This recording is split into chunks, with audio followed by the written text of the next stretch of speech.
Sa maulan na gabi, dalawang engkantong mag-ina ang inilaban ang kanilang buhay. Kailangan nilang makatakas mula sa kamay ng mabangis na aswang na siya rin pumaslang sa kanilang padre di pamilya. Karipas ang takbo, hindi alintana ang mga sugat na natatamo.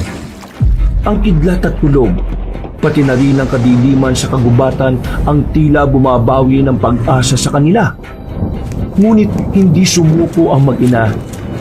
Sa kanilang pagsisikap, natakasan nila ang mabangis na aswang. Bagamat nakaligtas sila sa tiyak na kamatayan, isang malaking katanungan sa mag-ina kung ano ang buhay na naghihintay sa kanila. Nag-aalala ang babaeng si Gemma. Nakatingin sa kanyang palad kung saan naroon ang simbolo ng kapangyarihan. Nagliliwanag ngunit hindi gumagana. Kailan nga kaya lalabas ang kalakasan ng isang engkantada? Ano ang kanyang magagawa upang labanan at tapatan ang kasamaan? Ating sundan ang kwento ng mag-inang engkanto na nakipagsapalaran kontra sa kadiliman.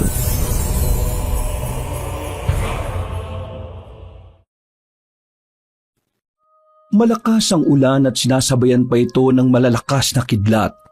Pero walang pakialam ang mag-inang Gemma at Celia. Para sa kanila, bawat segundo ay mahalaga. Bawat takbang ay siyang magliligtas sa kanila laban sa nilalang na humahabol sa kanila. Kailangan nilang makawala. Kailangan nilang mabuhay. Hindi sila maaaring mamatay. Dahil ang hustisya na kanilang inaasam ay sa kanila lamang din nakasalalay. Mama, hindi na po ba niya tayo makikita rito? Hindi tayo dapat maging kampante, anak. Mabangis ang nilalang na yon. Kailangan nating maging alerto. Hindi na muna nagsalita ang batang si Celia. Nakikiramdam lang din ito. Maigpit lamang ang pagkakahawak nito sa kamay ng kanyang ina. Habang si Gemma naman, palingon-lingon sa paligid. Nahihirapan itong pakiramdaman ng paligid dahil sa lakas ng ulan. Hindi niya marinig kahit ang mga hakbang lamang ng aswang. Halos 20 minutos rin itong naroon. Nang makasiguro ang babaeng si Gemma, nakaisip na rin siyang lumabas ng kanyang pinagtataguan. Wala ang nilalang na kanilang kinatatakutan. Kaya sinamantala na ng mag-ina ang pagkakataon. Agad silang umalis doon at nakarating sila sa isang baryo. Mama, bakit po ayaw nila tayong pagbuksan ng pinto? Ayaw po ba nila sa atin? Anak, manalig lang tayo. Mamaya, meron ding bahay na magpapatuloy sa atin. Pero mama, nilalamig na po ako eh. Ano po bang pwede nating gawin? Saan po tayo matutulog ngayong gabi? Ang lakas-lakas pa ng ulan. Akong bahala, anak. Gagawa ako ng paraan para makatulog ka ng mahimbing ngayon. Huminga na lamang ng malalim ang babaeng si Gemma. Pero ang totoo, kahit siya ay hindi rin alam kung papaano sila makakapagpahinga sa gabing yon. Wala rin naman kasi silang kakilala sa baryo na yon. Hindi rin naman kasi sila taga roon. Wala silang kahit na anong ideya kung anong klase ng mga tao ang mga naninirahan sa lugar na yon. Gumilid na muna ang mag-ina. Sumilong sila sa isang lumang kubo na katabi lang din ng isang bahay. Nakatayo lamang ang dalawa roon. Hindi alam kung ano ang kanilang gagawin. Mama, kung umuwi na lang kaya tayo sa atin. Wala naman na yata po yung aswang eh. Anak, kagaya ng sinasabi ko, hindi tayo dapat maging kampante. Mabangis ang aswang. Kapag bumalik tayo ron, malaki ang tsansa na babalik lang din siya ron. Pero mama, wala po tayong kinabukasan dito. Anak, nakalimutan mo na ba ang ginawa ng aswang sa iyong ama? Hindi ko hahayaang gawin niya rin yun sa isa sa atin. Alam ko na ayaw rin ng papa mo na mangyari yun sa atin. Mama, bakit po ba kasi tayo ginugulo ng aswang? Wala naman po tayong ginagawang masama sa mga aswang ah. Malaki ang papel ng mga kagaya natin sa pagpapalakas ng mga puwersa ng mga nilalang na kagaya rin nila. Kaya naman, gustong-gusto nila tayong makuha. Mama, kung umuwi na lang kaya tayo sa atin. Wala naman na yata po yung aswang eh. Anak, kagaya ng sinasabi ko, hindi tayo dapat maging kampante. Mabangis ang aswang. Kapag bumalik tayo ron, malaki ang tsansa na babalik lang din siya ron. Pero Mama, wala po tayong kinabukasan dito. Anak, nakalimutan mo na ba ang ginawa ng aswang sa iyong ama? Hindi ko hahayaang gawin niya rin yun sa isa sa atin. Alam ko na ayaw rin ng papa mo na mangyari yun sa atin. Mama, bakit po ba kasi tayo ginugulo ng aswang? Wala naman po tayong ginagawang masama sa mga aswang Malaki ang papel ng mga kagaya natin sa pagpapalakas ng mga puwersa ng mga nilalang na kagaya rin nila. Kaya naman, gustong-gusto nila tayong makuha. Si Papa, pinatay nila. Kung kailangan nila si Papa, di sana di na lang nila pinatay. Dahil alam nilang lalaban ang papa mo. Alam nilang hindi magpapagamit ang papa mo. Kaya naman, wala silang ibang magagawa kundi unahan siya para wala na rin magpoprotekta sa ating dalawa. Gustong-gusto ko na po ulit makita si Papa. Sana hindi na lang siya nawala. Niyakap na lamang ng babae ang kanyang anak. Sumiksik sila sa gilid. Niyakap ni Gemma ang kanyang anak para kahit na papaano ay mabawasan ng lamig na nararamdaman ito. Sa kakahintay na tumila ang ulan, nakatulog na sila sa sulok. Hindi na nila alintana ang malakas na hangin. Maya-maya pa, naimulat ni Gemma ang kanyang mga mata nang may matapat na ilaw sa kinalalagyan nila. Nang maaninagan niya, isang binata ang nakita niyang may hawak ng ilaw. Lumapit ito sa kanila sa pag-aalala na baka kung anong nangyari sa kanilang mag-ina. Ayos lang ba kayo? Bakit po kayo nandito sa ganitong kalakas na ulan? Napatayo si Gemma, habang ang kanyang anak naman ay nanatiling tulog habang nakasandal sa dingding ng kubo. Wala kaming ginagawang masama. Nakikitulog lang kami sa kubong ito. Malakas kasi ang ulan. Wala kaming mapuntahan. Huwag mo kaming sasaktan. Hindi naman ako mananakit. Nadaanan ko lang kasi kayo. Akala ko kung anong nangyari sa inyong dalawa eh. Teka, anak mo ba siya? Oo, anak ko nga siya. Bakit kayo nagpapaulan? Tagasan ba kayo? Sandaling hindi nakapagsalita ang babaeng si Gemma. Tila nagdalawang isip ito kung tama bang ipaalam sa binata ang tungkol sa kanilang pagtakas. Kalaunan, naisipan na lamang niyang hindi na lang din ito sabihin. Pinalayas kami sa amin. Ganun ba? Pwede bang tulungan mo kami?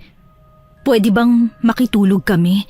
Kawawa naman ang anak ko eh. Kanina pa siya nilalamig. Hindi ko na alam kung anong gagawin ko. Halos lahat ng nilalapitan namin dito. Hindi naman kami pinagbubuksan. Pero kasi hindi ko naman bahay ang tinitiran ko eh. Bahay yun ng lolo ko.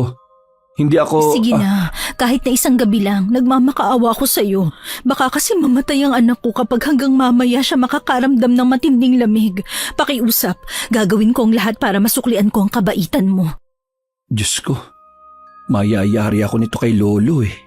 Sige na, alam kong mabuti kang tao, nararamdaman ko yun. Kaya sana, pagbigyan mo na ako. Kahit yung anak ko na lang, kahit na hindi na ako kasama. Sige na nga, sumama na kayo sa akin. Pero kung sakaling tumanggi yung lolo ko, wala na akong magagawa ha. Maraming salamat. Binuhat na ni Gemma ang kanyang anak at sumunod na rin sila sa lalaki. Habang naglalakad sila ay hindi na napigilan ng babae na itanong kung ano ang pangalan ng sinusundan nila. Hindi ko alam na meron pa palang mga tao na mabubuti kagaya mo. Pero ano bang pangalan mo? Ilala ko dito sa amin bilang Bruno. Kayo? Ako si Gemma at itong aking anak, siya si Celia. Hindi naman sa nanghihimasok ako ha. Nasaan ba ang asawa mo at pinabayaan lang kayo ng ganito? Wala na ang asawa ko, patay na siya. Pasensya na, hindi ko naman alam eh. Ayos lang, ako nga ang dapat na humingi ng pasensya kasi nakakaabala kami sa'yo. Yun na yung bahay namin oh. Hintayin niyo muna ako dito sa labas ha. Tapos, kakausapin ko lang muna yung lolo ko kung papayag siya. Paglapit nila roon, naabutan agad nila ang matandang lalaki na si Mang Pidring. Basang-basa na rin ito ng ulan dahil sa pag-aayos nito ng lubid na itinali sa bubungan nila. Nang makita sila nito, ay agad naman itong tumigil sa ginagawa. Sumilong sila Gemma sa gilid at nilapitan naman ni Bruno ang lolo niya. Medyo may kalayuan ng distansya ni Bruno sa mag-ina kaya hindi sila maririnig ng mag-ina.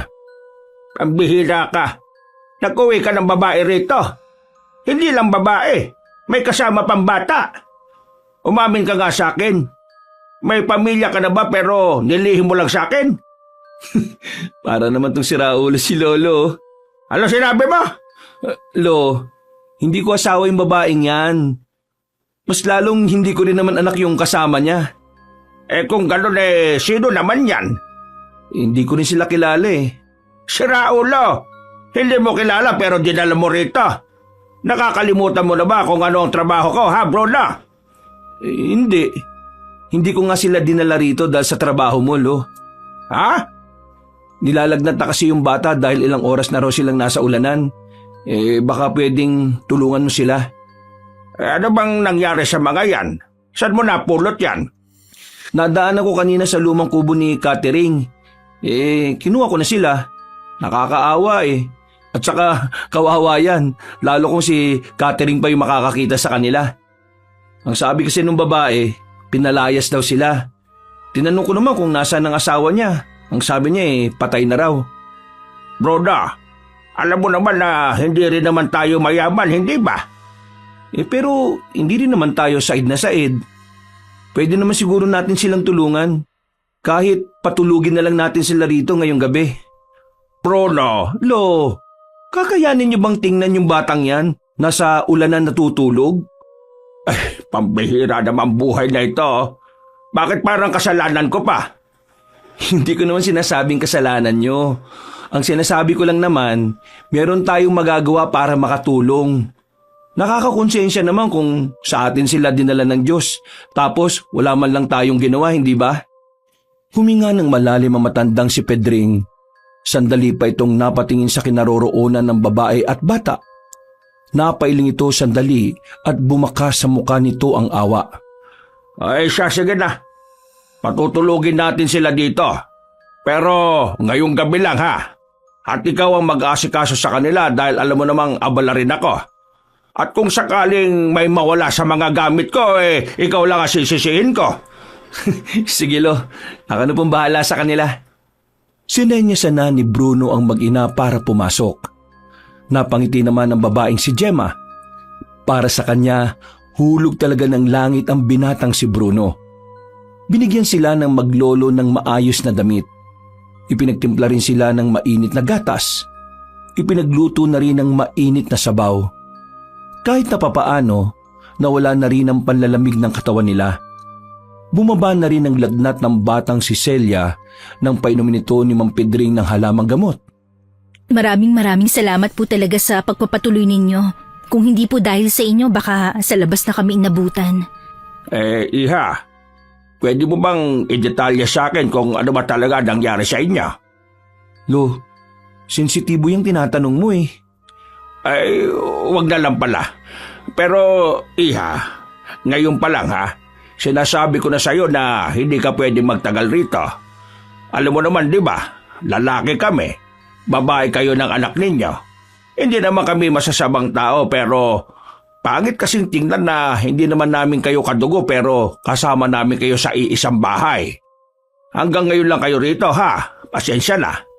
Opo, hindi po kami rito magtatagal. Bukas ng umaga aalis din kami agad. Kailangan lang po talaga naming makapagpahinga, lalong-lalo na ang anak ko. Bumuntong hininga na lamang ang babae. Nagkatinginan naman ang maglolo. Mga ilang sandali lang, pinatulog na rin ni Gemma ang kanyang anak. Nakahinga na rin siya ng maluwag dahil wala ng lagnat ang kanyang anak. Maya-maya pa, naisipan niyang lumabas. Nasa bakuran kasi ang maglolo. Nakasilong sa saktuhang laki ng kubo. Sinamantala niya ang pagkakataon. Habang hindi siya nakikita na maglolo, ibinukan niya ang palad niya. Biglang umilaw doon ang marka. Isang simbolo ng buwan. Ang simbolo o tatak ng kanilang lahi. Ano kaya ang gagawin nila sa amin kapag nalaman nilang engkantada kami? Kailangang bukas na bukas, umalis na rin kami dito. Hindi rin pala kami dito ligtas.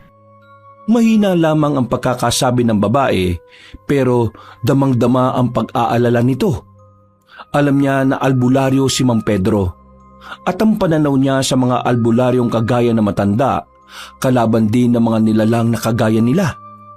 Pumasok na lamang siya sa silid. Hindi siya natulog. Binantayan lamang niya ang anak hanggang sa sumapit na nga ang 5:00 na madaling araw.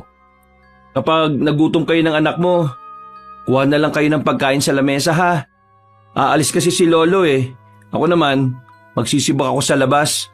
Baka walang mag-asikaso sa inyo. Maraming salamat. Ako na lang ang bahala sa aming mag-ina. Maraming salamat talaga, Bruno, ha? Sobra-sobra na itong ginagawa niyo para sa amin. Ayos lang. Siyempre, mga Pilipino tayo eh. Likas sa atin ang pagiging matulungin. Maraming salamat. Ngumiti sa kanya ang lalaki. Ngumiti na lang din siya.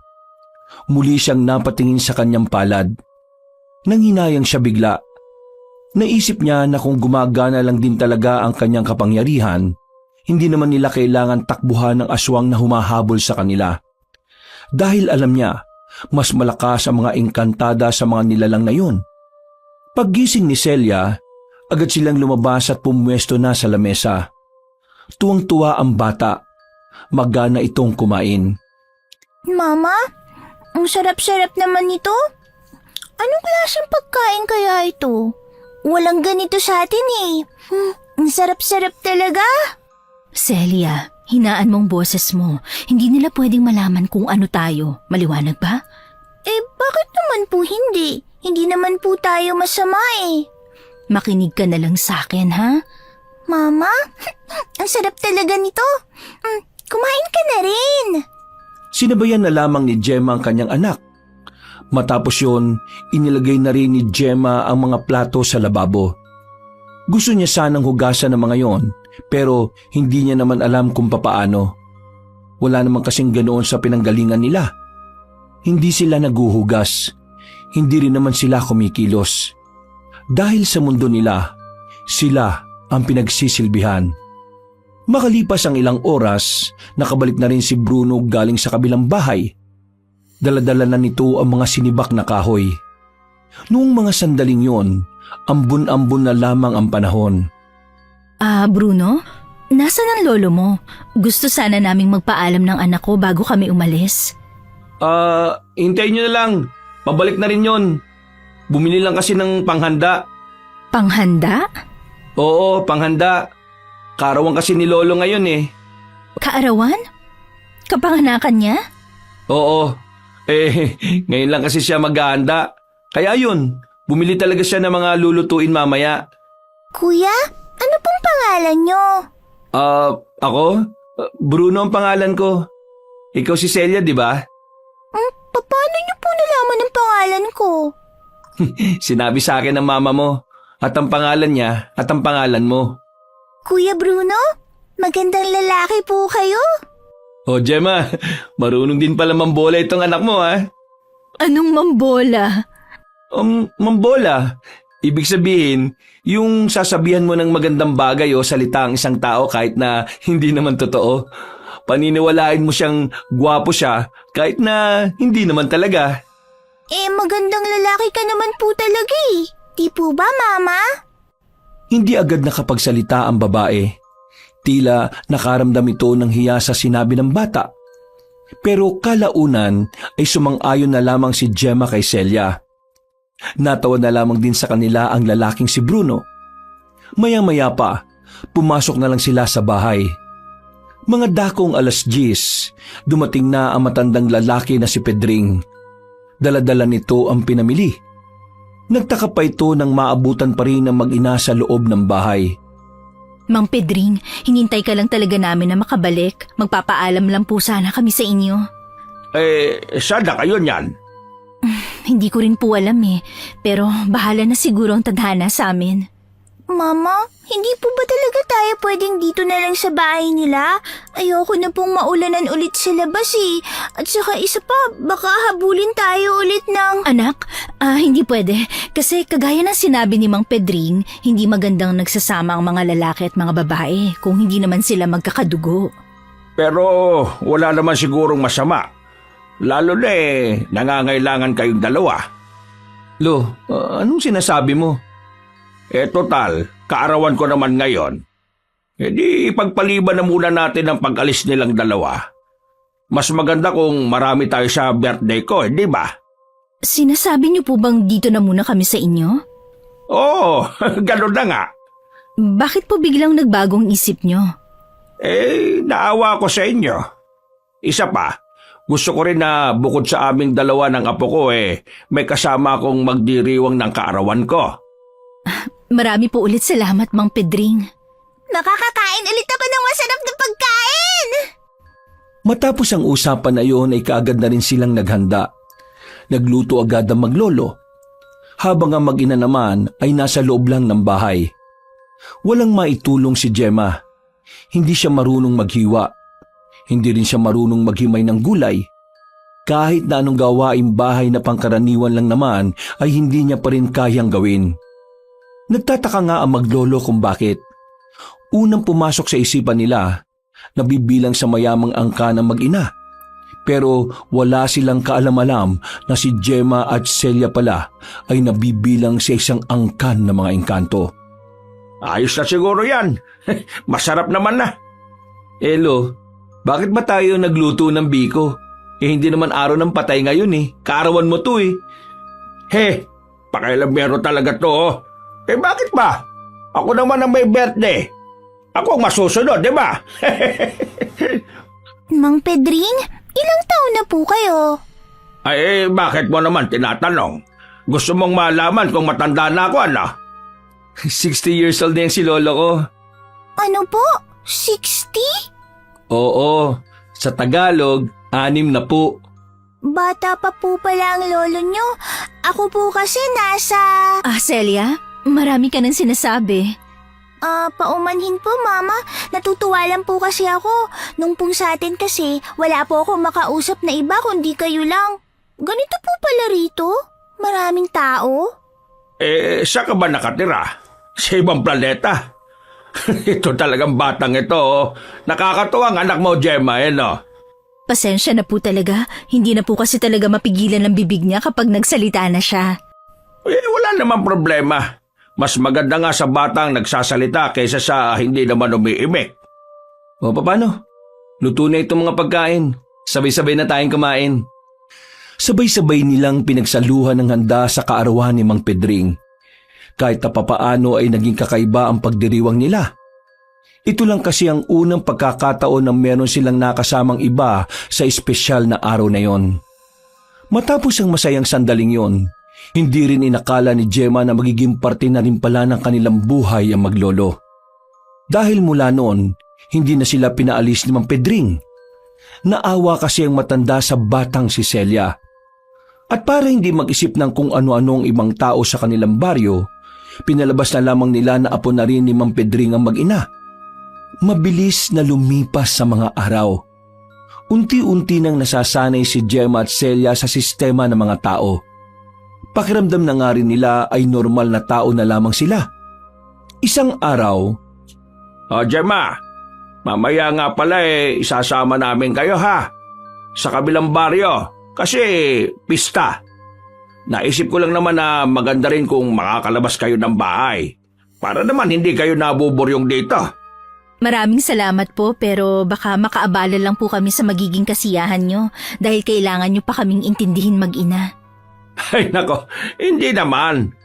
Mula nang maging parte na kayo ng pamilya, kahit na kailan na hindi naman kayo naging abala. Isa pa, para na rin sa anak mo. Alam ko, gustong-gusto niya ring magkaroon ng ibang kakilala.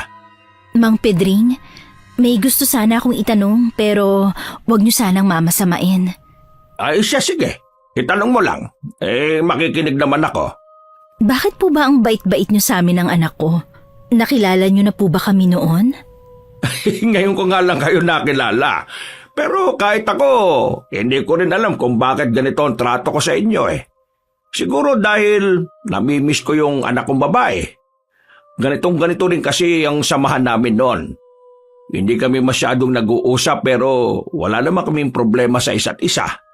May anak po pala kayong babae. Nasaan po siya? Nasa ibang bansa. Patagal pa uwi noon. Siya ang ina ni Bruno. Kaya po pala. Paano? Mamayang hapon aalis tayo ha. May mga pinamili naman tayong damit dyan. Suotin nyo yung pinakamaganda. Lo, pwede ba kitang makausap muna sandali sa labas? Ay bakit sa labas pa? Hindi ba pwedeng dito na lang? Mahalaga po ito eh. O Gemma, sandali lang ha. Kakausapin ko lang itong apo ko. Tumango lang ang babae. Pero dahil kinain din ng kurisidad si Gemma, palim siyang nakinig sa maglolo. Lumapit siya sa bintana at doon ay nalaman niya kung ano ang pinag-uusapan ng dalawa. Lo, nakausap ko kanina si Mang Edgar. Meron daw silang namataan na aswang sa bandang norte. Aswang? Teka, paano magkakaroon ng aswang dito matagal lang natugis na mga sinaunang albularyo mga lintik na aswang na yan? Yun nga rin ang hindi ko maintindihan eh. Bakit bigla na lang magkakaroon ng aswang dito? Dito sa atin, pugad ng magagaling na albularyo dito eh. Imposible na hindi sila makaramdam ng takot. Kaya nga nagtataka rin ako. Sana nakuha ng lakas ng loob yung aswang na yun. At bakit dito pa talaga siya lumitaw sa probinsya natin ha? Ano naman ang sinabi ni paring Edgar? Wala naman siyang masyadong dinitalye eh. Ang sabi niya sa akin, ipaalam ko muna sa iyo na hahanapin nila yung aswang na nakita ng mga tao niya. Lo, anong gagawin natin ngayon? Di mamayang gabi, pagtapos natin pumunta sa pista ng kabilang baryo, puntahan mo yung mga kakilala natin at sabihan mo rin sila. Kahit na malayo-layo naman sa atin ang norte, hindi tayo dapat maging kampante. Lalo na't wala naman tayong impormasyon kung anong klase ng aswang ang nakita nila paring Edgar. Habang nakikinig ang babaeng si Gemma, hindi na niya napigilan ng kanyang sarili na hindi kabahan. Nakaramdam siya ng pagkabahala. Nag-alala siya para sa kaligtasan nilang mag-ina. Alam niya na hindi talaga sila titigilan ng mga aswang hanggat hindi nakukuha ng mga yun ang kailangan sa kanila. Muling binuka ni Gemma ang kanyang palad. Umiilaw lang ang simbolo sa kanyang palad pero wala siyang nararamdamang kahit na anong kapangyarihan. Nanghihinayang siya. Kung sana'y noon niya pa inaral ang kapangyarihan na tinataglay nilang mag-ina, edi sana'y hindi siya kinakabahan na makalaban ng mga aswang. Sa kanilang angkan kasi, likas sa mga engkantadang gaya nila ang kapangyarihan na nasa loob lang ng kanilang diwa. Ngunit hindi naman yun gagana kung hindi ito lubusang makikilala. Kaya ngayon, nagtatago lamang ang mag-ina sa katauhan ng mga simpleng tao. Mama, ano pong ginagawa niyo dyan sa bintana? Nagulat ang babae nang marinig niyang bigla ang tinig ng kanyang anak. Buti na lamang ay hindi naman kalakasan ang pagkakasabi nito kaya hindi sila narinig ng maglolo. Kinuha na lamang ni Gemma ang anak niya at dinala sa kanilang silid. Naganap na lamang sila ng masusuot. At nang kinahapunan, handang-handa na ang mag-ina. Sa katunayan, mas nauna pa ngang nakapag-ayos si Gemma at Celia. Naghihintay na lamang sila sa maglolo habang nasa loob sila ng bakuran. Ay, pasensya na at napatagal ha. Pero hindi bale, 3:00 pa lang naman, maaga pa. Ayos lang naman po pero si Bruno po ba hindi sasama? Ay, sasama si Bruno. Sadyang napakabagal lang talaga niyang kumilos kapag ganitong may pupuntahan. O tara na. Pasensya na kung matagal ha. Gusto ko lang kasi na maging gwapo sa paningin ng lahat eh. Sos, wapo ka naman eh. Nagmana ka kaya sa akin? Nagtawanan na lamang sila ng mga sandaling yon. Maya-maya pa ay umalis na rin sila. Dahil hindi naman kalayuan ng nasabing baryo, nilakad na lamang nila patungo roon. Tutal ay hindi naman mainit ang panahon ng mga sandaling yon. Pagkarating nila roon, sinalubong agad sila ng kakilala ni Mang Pedring. Dinala sila sa bakuran at doon ay nagsimula ang kainan. Hindi makapaniwala si Gemma at Celia sa kanilang nasasaksihan. Ang buong akala kasi nila, maiilang sila sa mga tao.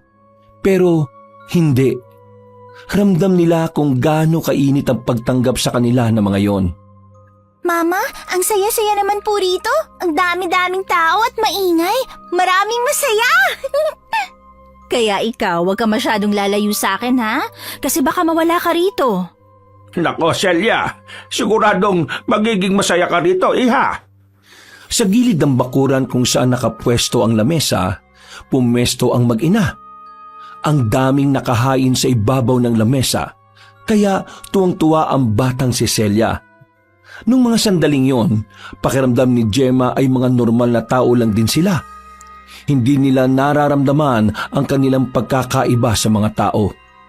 Makalipas lang ang ilang oras, nakakaramdam na ng pagkabagot si Gemma. Hindi rin naman kasi sila tumatayo. Nanunod lang sila sa mga taong nagkakasiyahan. At kung minsan naman ay dinadalaw lang sila na maglolo.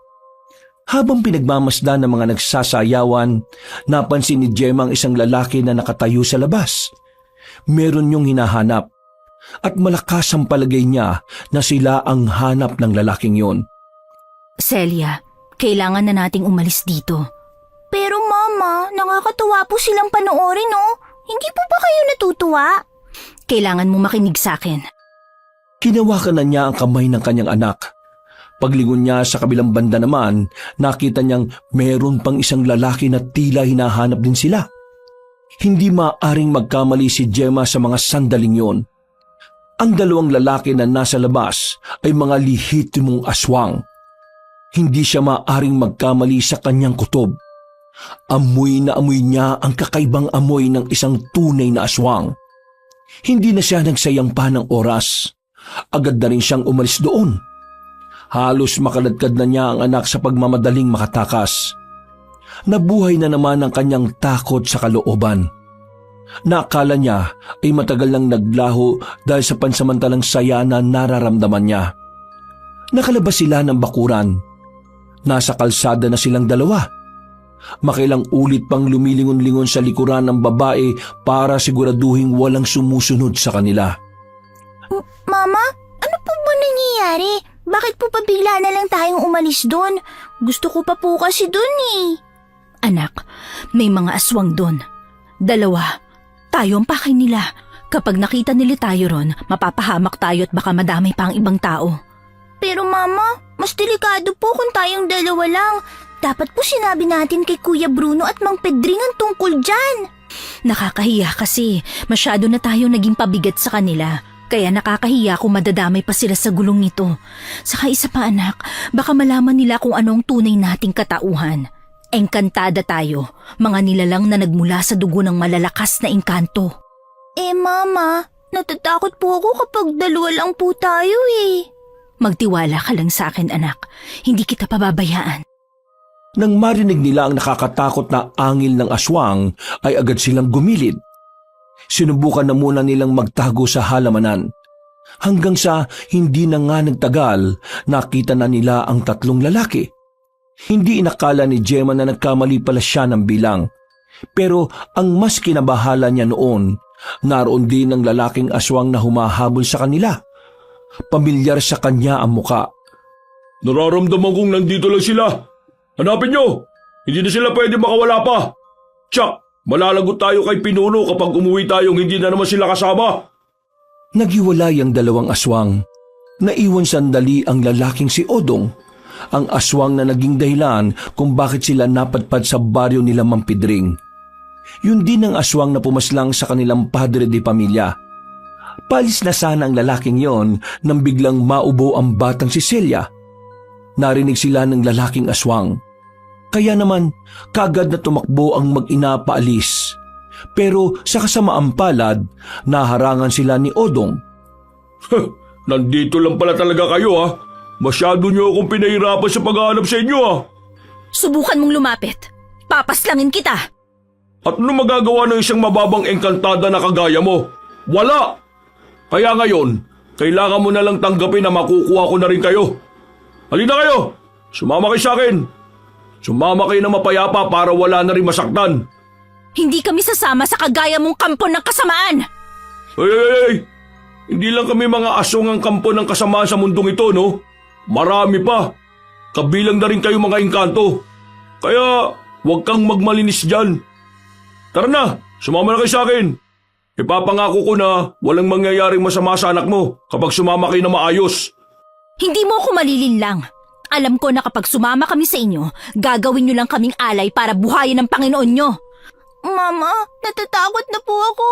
Baka kung anong gawin niya sa atin. Huwag ka mag-alala, anak. Akong bahala. Hindi ko hahayaang makadampi ang kahit daliri niya sa atin. Dahil masyado kang nagmamatigas, wala na akong ibang magagawa. Kailangan ko na kayong ida sa persahan. Tingnan lang natin. Biglang nagbago ng anyo ang lalaking si Odong. Naging itsurang aswang na ito. Takot na takot ang batang si Celia. Nanginginig na ang mga kamay nito. Nang akmang lalapit na ang aswang sa kanila, naramdaman na lamang ni Gemma ang kakaibang init na nagmumula sa kanyang palad. Pagbuka niya ng palad niya, tila nagbabaga ang simbolo ng buwan sa kanyang balat. Nag-uumapaw na enerhiya ang tila bigla na lamang dumaloy sa kanyang buong katawan. Hindi ko hahayaan na masaktan mo kami! Itinapat ni Gemma ang palad niya sa papalapit na aswang. Sa hindi malamang dahilan, naglabas ng malakas na hangin ng palad ng babae na siyang nakapagpataboy sa lalaking aswang. Nilipad ito palayo. Tumama pa ang likod nito sa puno. Sa lakas ng pagkakatama ay sumuka na ito ng dugo. Walang yakang ikantada ka. May tinatago ka ba ng ganyang kapangyarihan? Pwes, mas lalo akong ginanaan na makakuha ka. Lumusob sa kanila ang aswang, pero sa pagkakataong ito ay hindi na nagamit pa ni Gemma ang kapangyarihan niya. Buong akala niya ay masasaktan na sila ni Odong, pero laking gulat na mag-ina nang biglang lumitaw sa harapan nila ang lalaking si Bruno. May hawak niya itong itak. Tinaga ni Bruno ang aswang at tinamaan naman yun sa muka. Nadaplisan lang yun pero sapat na ang ginawa ni Bruno para maalarma si Odong. At talagang may umepal na naman ha? Sino ka naman? Ako nagpoprotekta sa maginang to. Kaya ikaw, humanda ka. Lumayas ka tao! Problema ito ng dalawang magkaibang nilalang. Wala akong pakialam no. Ang misyon namin bilang mga manunugis at albularyo, patayin ang lahat ng nilalang na makakaapekto sa pamumuhay namin mga tao. Eh di, kung yan ang gusto mo, ibibigay ko sa iyo kamatayan na gusto mo. Muling umatake ang aswang na si Odong. Mabilis ito. Masyado itong maliksi kaya hindi agad matamaan ni Bruno ng mga sandaling yon. Sa gilid lang kayo, Gemma! Dali! Sumunod naman ang mag-ina. Maya-maya pa, tinamaan na rin ni Odong sa braso ang lalaking si Bruno. Pero hindi yun ininda ni Bruno. Tila wala lang itong naramdaman. Agad pa rin itong nakipagsabayan sa aswang. Sa nakikita ni Gemma, halatang-halata kung gaano kasanay si Bruno sa mga ganoong klase ng sitwasyon. Namamangha siya, pero sa kabilang banda, nababahala na rin siya. Palagay niya kasi alam na ng binata ang katauhan nilang mag-ina. Hanggang dyan lang ba ang kaya mong gawin? Hindi ako nasasayaan, no? Nasaan ang mga mas mataas sa'yo? Sila ang gusto ko makaharap. Masyado kang hambog. Wala ka pa nga napapatunayan sa akin. Ganyan ka na kaagad maghangad. Kung gusto mong mamatay, ibibigay ko naman sa iyo yun eh. Hindi mo na kailangang istorbohin pa yung amo ko. Huwag nang maraming satsat! Si Bruno naman ang nagtangkang lumusob ng mga sandaling yon. Tinaga niya si Odong. Hindi niya ito tinamaan.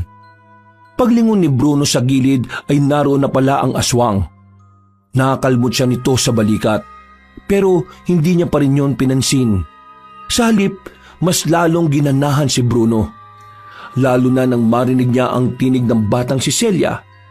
Kuya Bruno! Kayang-kaya mo po yan! Napangiti si Bruno. Nang umatake sa kanya si Odong, nailagan na niya yun. Siya naman ang nakatama. Pero sa pagkakataong ito ay tila napuruhan na niya ang aswang. Tinamaan niya kasi yun sa tagiliran. Tagas agad ang dugo mula roon. Dahilan para mapadistansya na muna ang nilalang. Oh, ano? Bakit ka lumayo? Natatakot ka na bang mamatay? Wisit kang pakilabero ka. Umalis ka na kasi dyan. Dahil kailangan ko ang dalawang yan.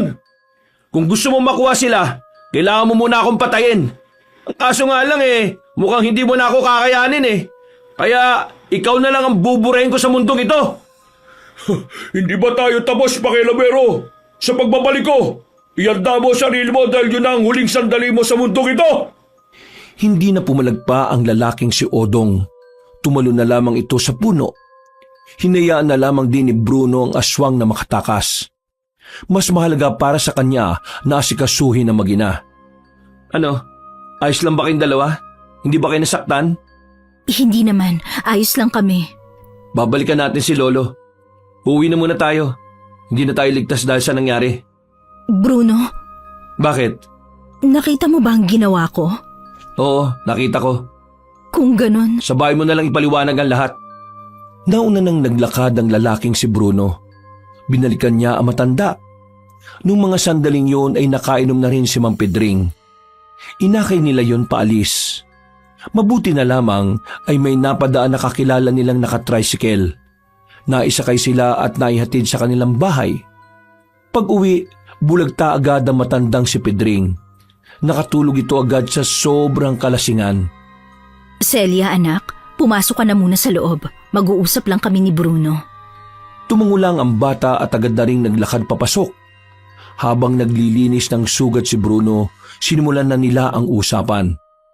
Nagulat ako nung makita ko yung ginawa mo kanina. Pero inaamin ko na nung una pa lang nag-iisip na ako na baka hindi kayo normal na tao.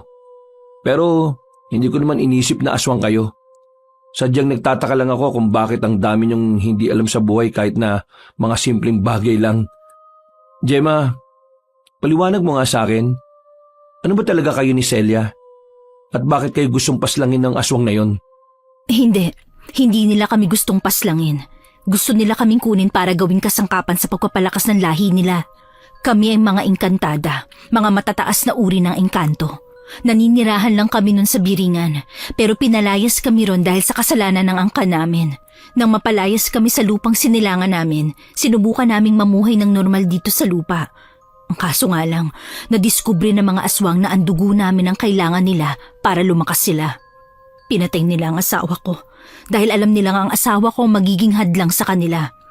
At isa pa, hindi namin katulad ang asawa ko. Ang dugo niya ay pangkaraniwan lang. Nung gabing nakita mo kaming basang-basa sa ulan, yun yung gabi na nakatakas kami sa kanya. Yung nakita mo namang kapangyarihang nagawa ko, normal sa aming mga engkantada yon. Ang kaso nga lang, hindi ko yun magamit ng maayos.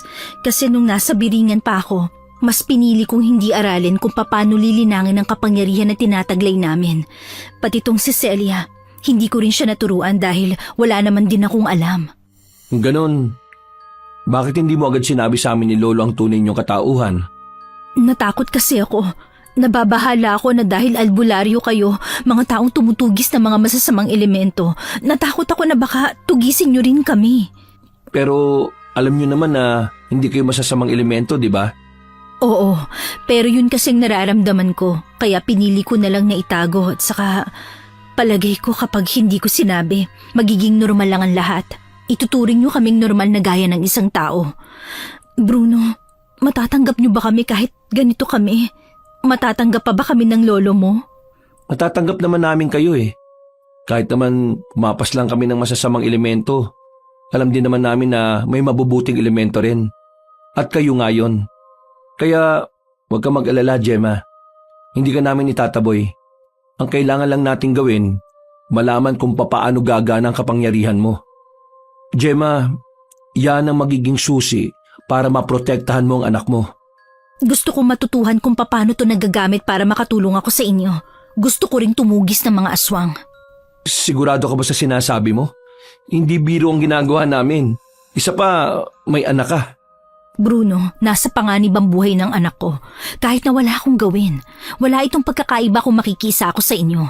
Kaya kapag nagising na si Mang Pedring, gusto kong ikaw na lang sanang magpaliwanag ng lahat. Hindi ko kasi kayang humarap sa kanya. Madaling araw na nang magising ang matandang si Pedring.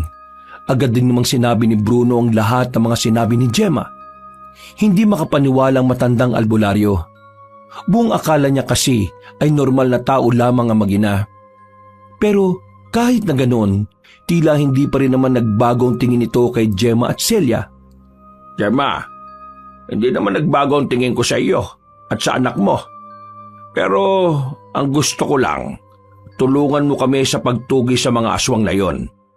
Ngayong tuluyan na silang nakarating sa probinsya natin, nakakasiguro ko na makakatulong ka sa amin. Pero, Lo, hindi ba parang delikado para sa kanilang sinasabi nyo?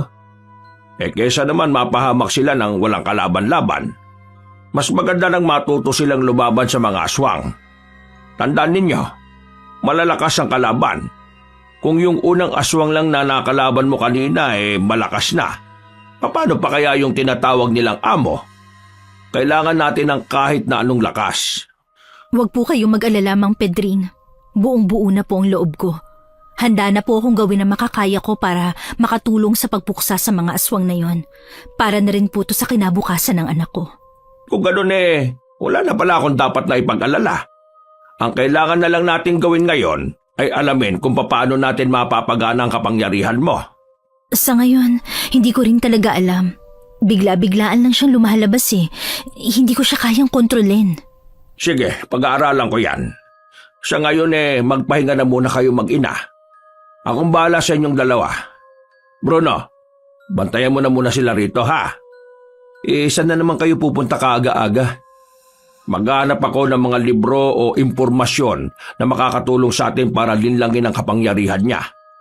Umalis sa matanda nung umagang yon kahit na hindi pa nakakaligo at meron pang hangover. Sila lamang ang naiwan sa bahay ng mga sandaling yon. Dahil sa pagkabahala na baka masundan sila ng mga aswang sa bahay, naglagay na lamang si Bruno ng mga pangontra sa palibot. Mabilis na lumhimpas sa mga sandali. Sumapit na rin ang 12:00 ng tanghali. Sabay-sabay na rin silang kumain. Hindi pa rin nakakabalik ang matandang lalaki. Habang nasa bakuran si Gemma sa kasagsagan ng kanilang pagwawalis, nakarinig sila ni Bruno ng kalabog sa loob ng bahay. Nagkatinginan pa sila sandali. Ako na titingin. Hindi, ako na. Ako na lang. Nagpresinta na ang lalaki. Pagpasok nito sa bahay, nagulat si Gemma nang paulit-ulit siyang tawagin ni Bruno. Agad naman pumasok ng bahay ang dalaga at pagpasok niya sa loob, nakita niya ang kanyang anak na nakahiga na sa sahig at wala ng malay. Diyos ko, ano nangyari sa kanya? Hindi normal ang init ng katawan niya, Gemma. Mataas ang lagnat niya. Celia! Hinawakan ng babae ang kamay ni Celia. Tiningnan nito ang palad nito. Nakita nilang may umiilaw na marka doon. Isang simbolo na hugis buwan. Anong ibig sabihin yan? Nangyari na to sa akin nung bata pa ako. Ito ang unang pagkakataon na lumitaw na ang marka niya. Ibig sabihin, pati si Celia magkakaroon na rin ng kapangyarihan? Oo, lalabas na ang kapangyarihan niya. Pero hindi ko alam kung kailan at kung paano. Natigil sa pagsasalita ang babaeng si Gemma nang biglang magkaroon ng malay ang bata. Tumingin ito sa kanya, pero napansin pareho ni Gemma at Bruno na kulay asul ang mga mata ng bata. Anak, anong nararamdaman mo? May masakit ba sa'yo? Mama, masakit po ang buong katawan ko. Ano po nangyari sa akin? Mainit po ang katawan ko. Wala si Lolo ngayon. Hindi ako biyasa sa panggagamot Pero sige, susubukan ko. Hindi, ako nang bahala sa kanya. Marunong ka? Iba ang paraan ng panggagamot namin. Bigyan mo na lang ako ng kutsilyo. Ha? Kutsilyo? Anong gagawin mo? Itinuro sa akin ng aking ama na kapag sa unang araw na maramdaman ni Celia ang ganitong kalagayan, kailangan niyang masugatan para mabawasan ang enerhiya niya na nag-uumapaw sa katawan niya. Hindi ba siya mapapahamak niyan? Hindi, alam ko to. Sinunod na lamang ni Bruno ang sinasabi ng babae. Kinuha niya ang kutsilyo at agad din namang iyong binigay sa babae. Kinuha naman ni Gemma ang kaliwang kamay ng bata. Marahan niyang sinugatan ng maliit si Celia sa palad. Piniga niya ito para mas madaling makalabas ang dugo.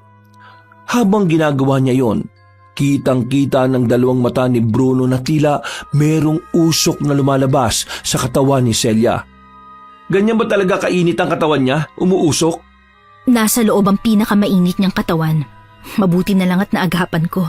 Kung hindi, baka hindi kayanin ng katawan niyang kapangyarihan na meron siya. Yun na yun? Wala na ba siyang kailangang inumin na gamot? Wala na. Kinailangan ko lang bawasan ang dugo niya kung saan doon dinadaloy ang kapangyarihan niya. Nakahinga na rin ng maluwag ang babaeng si Gemma. Si Bruno naman ay napasandal na lang din. Aminadong kinabahan dahil yun ang unang pagkakataon na nakakita siya ng ganon. Karaniwang lagnat kasi na ang nakikita niya sa mga ginagamot ng kanyang lolo. Dumaan pa ang ilang oras. Naging maganda na rin naman ang pakiramdam ng bata. Nakakabangon na ulit ito, na parabang wala lang nangyari. Sumapit ang gabi. Hindi pa rin nakakauwi ang matandang albularyo. Nagtataka na rin si Gemma at Bruno kung bakit. Palagi bang ganito ang uwi ng lolo mo nung hindi nyo pa kami nakikilala? Oo, minsan nga inuumaga na yan eh. Pero nagpapasabi yun kay Mang Aping na mahuhuli siya ng uwi. Pero anong oras na oh? Di pa dumaraan si Mang Aping. Kakaiba itong gabi na to para sa akin ha. Bruno, hindi naman sa nag-aano ko ha, pero paano kung may nangyari kay Ma'am Pedring? Yun nga rin ang iniisip ko eh. Hindi ko naman pwedeng sundan si Lolo. Baka naman kung ano mangyari sa inyo. Alam mo naman ang nangyari kahapon, di ba? Kaya hindi kayo pwedeng walang kasama rito. May mga pangontra naman, di ba? Kaya ayos lang siguro kung iiwan mo kami rito. Sundan mo na ang lolo mo para makasiguro tayo na nasa maayos ang kalagayan niya. Hindi. Kailangan kong panindigan ng usapan namin ni Lolo. Ako ang poprotekta sa inyo, lalong-lalo na kapag wala siya. Ha? Ano yun? Nagtaka ang dalawa nang makarinig na naman sila ng nagkalampagang kaldero mula sa loob ng bahay. Nagmamadali silang tumakbo. Dinatnan nila si Celia na nakangiti habang nakatingin ito sa magkabilang kamay. Celia, anong ginawa mo? Bakit nagkalat ang mga kaldero? Mama, ang galing ko! Nagawa kong guluhin yung kaldero kahit na hindi ko hinahawakan! Sandali. Sinasabi mo bang napagalaw mo mga kaldero gamit lang ang isip mo? Opo, hindi ko po alam kung paano ko yun nagawa eh. Basta, tinitigan ko lang po tapos inisip kong gagalaw sila.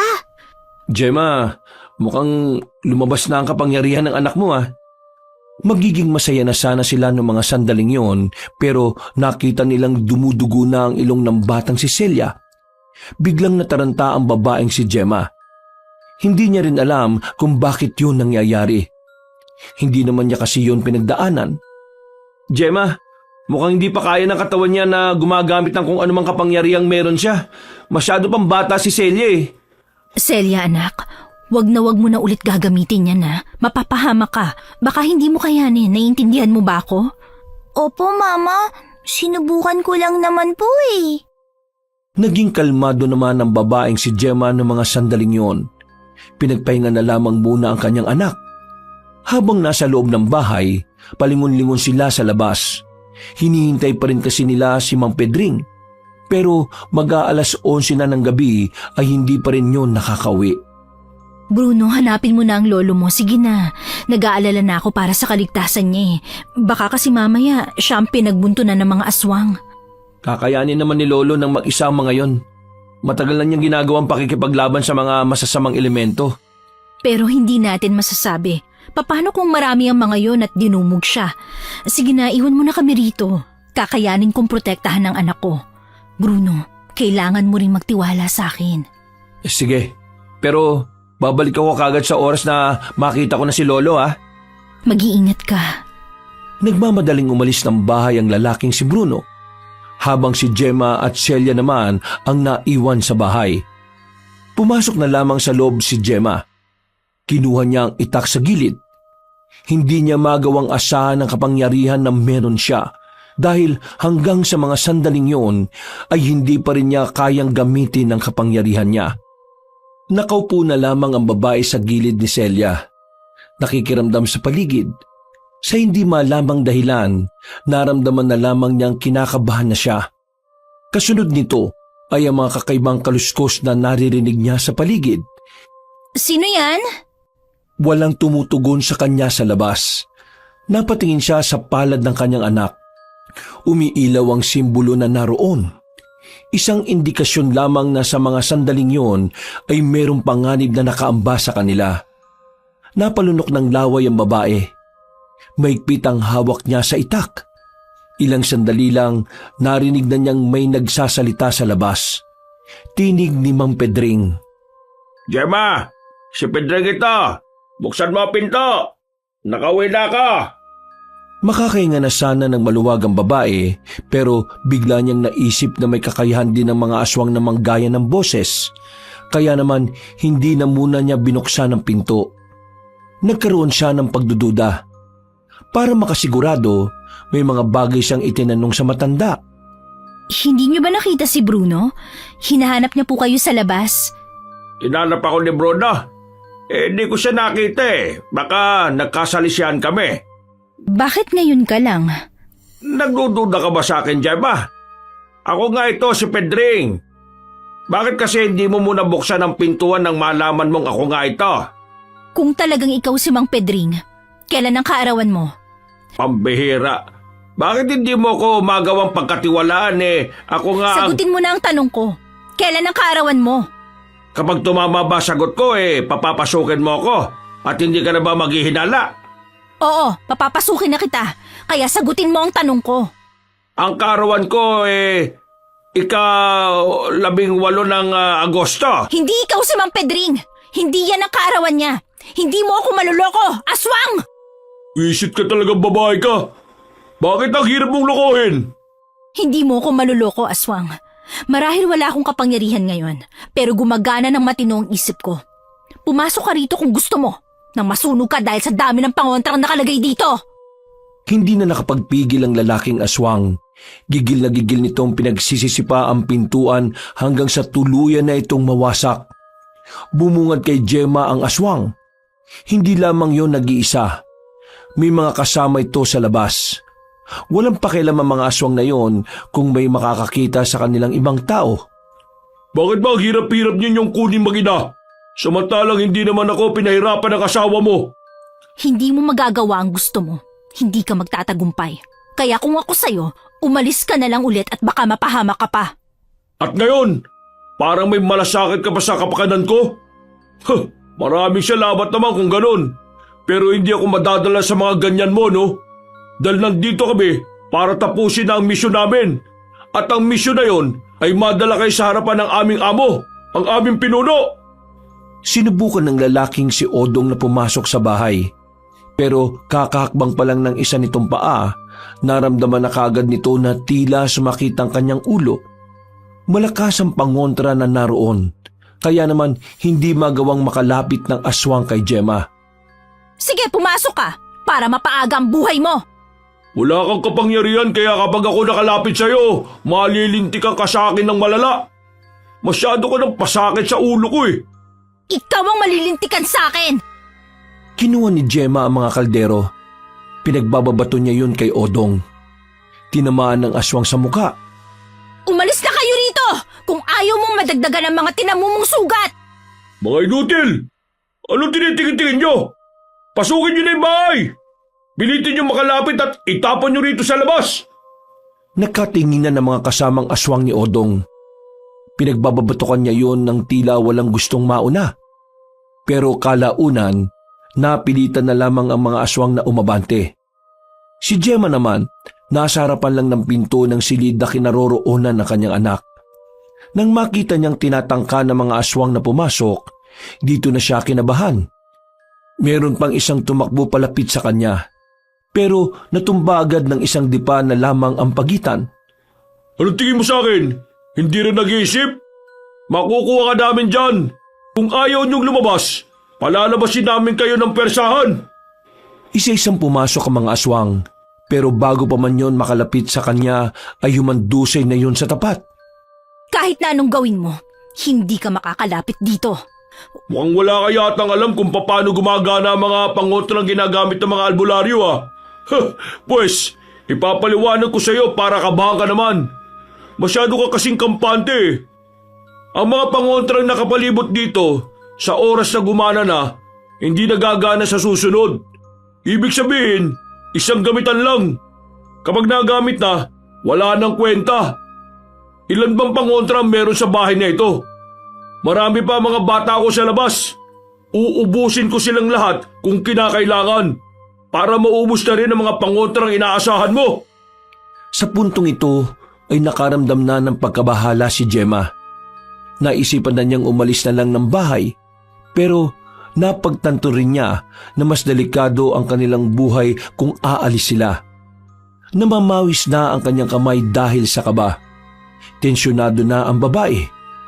Maya-maya pa, narinig na lamang niyang naihakbang na ni Odong ang paa nito sa loob. Wala na itong nararamdaman na pananakit ng ulo. Ha! Ano? Kita mo na? Wala nang epekto sa akin ang mga pangontra? Kasi wala nang silbi. Ubus na. Ngayon babae, nandito na ako. Makakalapit na ako sa harapan mo. Kakausapin kita na maayos ha. Sasama ka ba sa akin na maayos? O masasaktan ang anak mong nasa loob ng silid na yan? Huwag mo sasaktan ng anak ko. Wala siyang kinalaman dito. Kaya nga para hindi na kayo masaktan, sumama kayo ng mapayapa. Ibaba mo ang hawak-hawak mong itak. Marahang ibinaba ni Gemma ang itak. Sinipa niya yung palapit kay Odong. Hoy! Magsibangon na kayo dyan! Sakit lang ng ulo yan. Hindi kayo mamamatay dyan, oh. Kunin niyo na tong babae na to. Pati yung anak niya sa loob. Sandali! O bakit? May sasabihin ko pa bang mahalaga? Kung meron, pag-usapan natin yan sa daan. Ito ang sasabihin kong mahalaga. Binuksan ni Gemma ang kanyang palad at ipinakita pa yon sa aswang na si Odong. Nanlalaki ang mga mata ng lalaki. Ilang sandali lang, bigla na lamang may lumabas na malakas na hangin sa kamay ng babae. Nawasak ang bandang pintuan. Tumilapon silang lahat palabas ng bahay. Tila nagkandapilay-pilay ang mga yon. Habang si Odong naman, hindi na naman makapaniwala na nagawa yun ng engkantadang si Gemma. Hindi kayo aalis? Ako magpapalaya sa inyo! Muling itinutok ni Gemma ang kanyang palad sa mga aswang na nasa bakuran. Pero sa pagkakataong ito ay wala nang malakas na hangin na lumalabas. Kaya naman inakala ni Odong na yun na ang tamang pagkakataon para dakpin ang babae. Pero nagkamali pala ito. Nang subukan ni Odong ang makalapit, bigla na lamang bumilis ang galaw ni Gemma. Hindi na namalayan ni Odong na nasa likuran na pala niya ang engkantada. Pagkaharap ng aswang, naggulat ito nang bigla itong suntukin ni Gemma. Sa lakas ng suntok ay tumilapon ito palabas ng bakuran. Buisit! Nakakagamit na siya ng kapangyarihan niya. Tingin ko, si Amo na ang kailangang umarap sa isang ito. Umalis na kayo rito! Dahil kapag nagpumilit pa kayo, ikamamatay nyo! Di pa tayo tapos, babae! Nagmamadaling gumapang pali sa mga aswang. Nagsisigaw pa nga ang mga taong nakakita sa mga yon. Pero mabuti na lamang ay wala namang sinaktan kahit isang residente.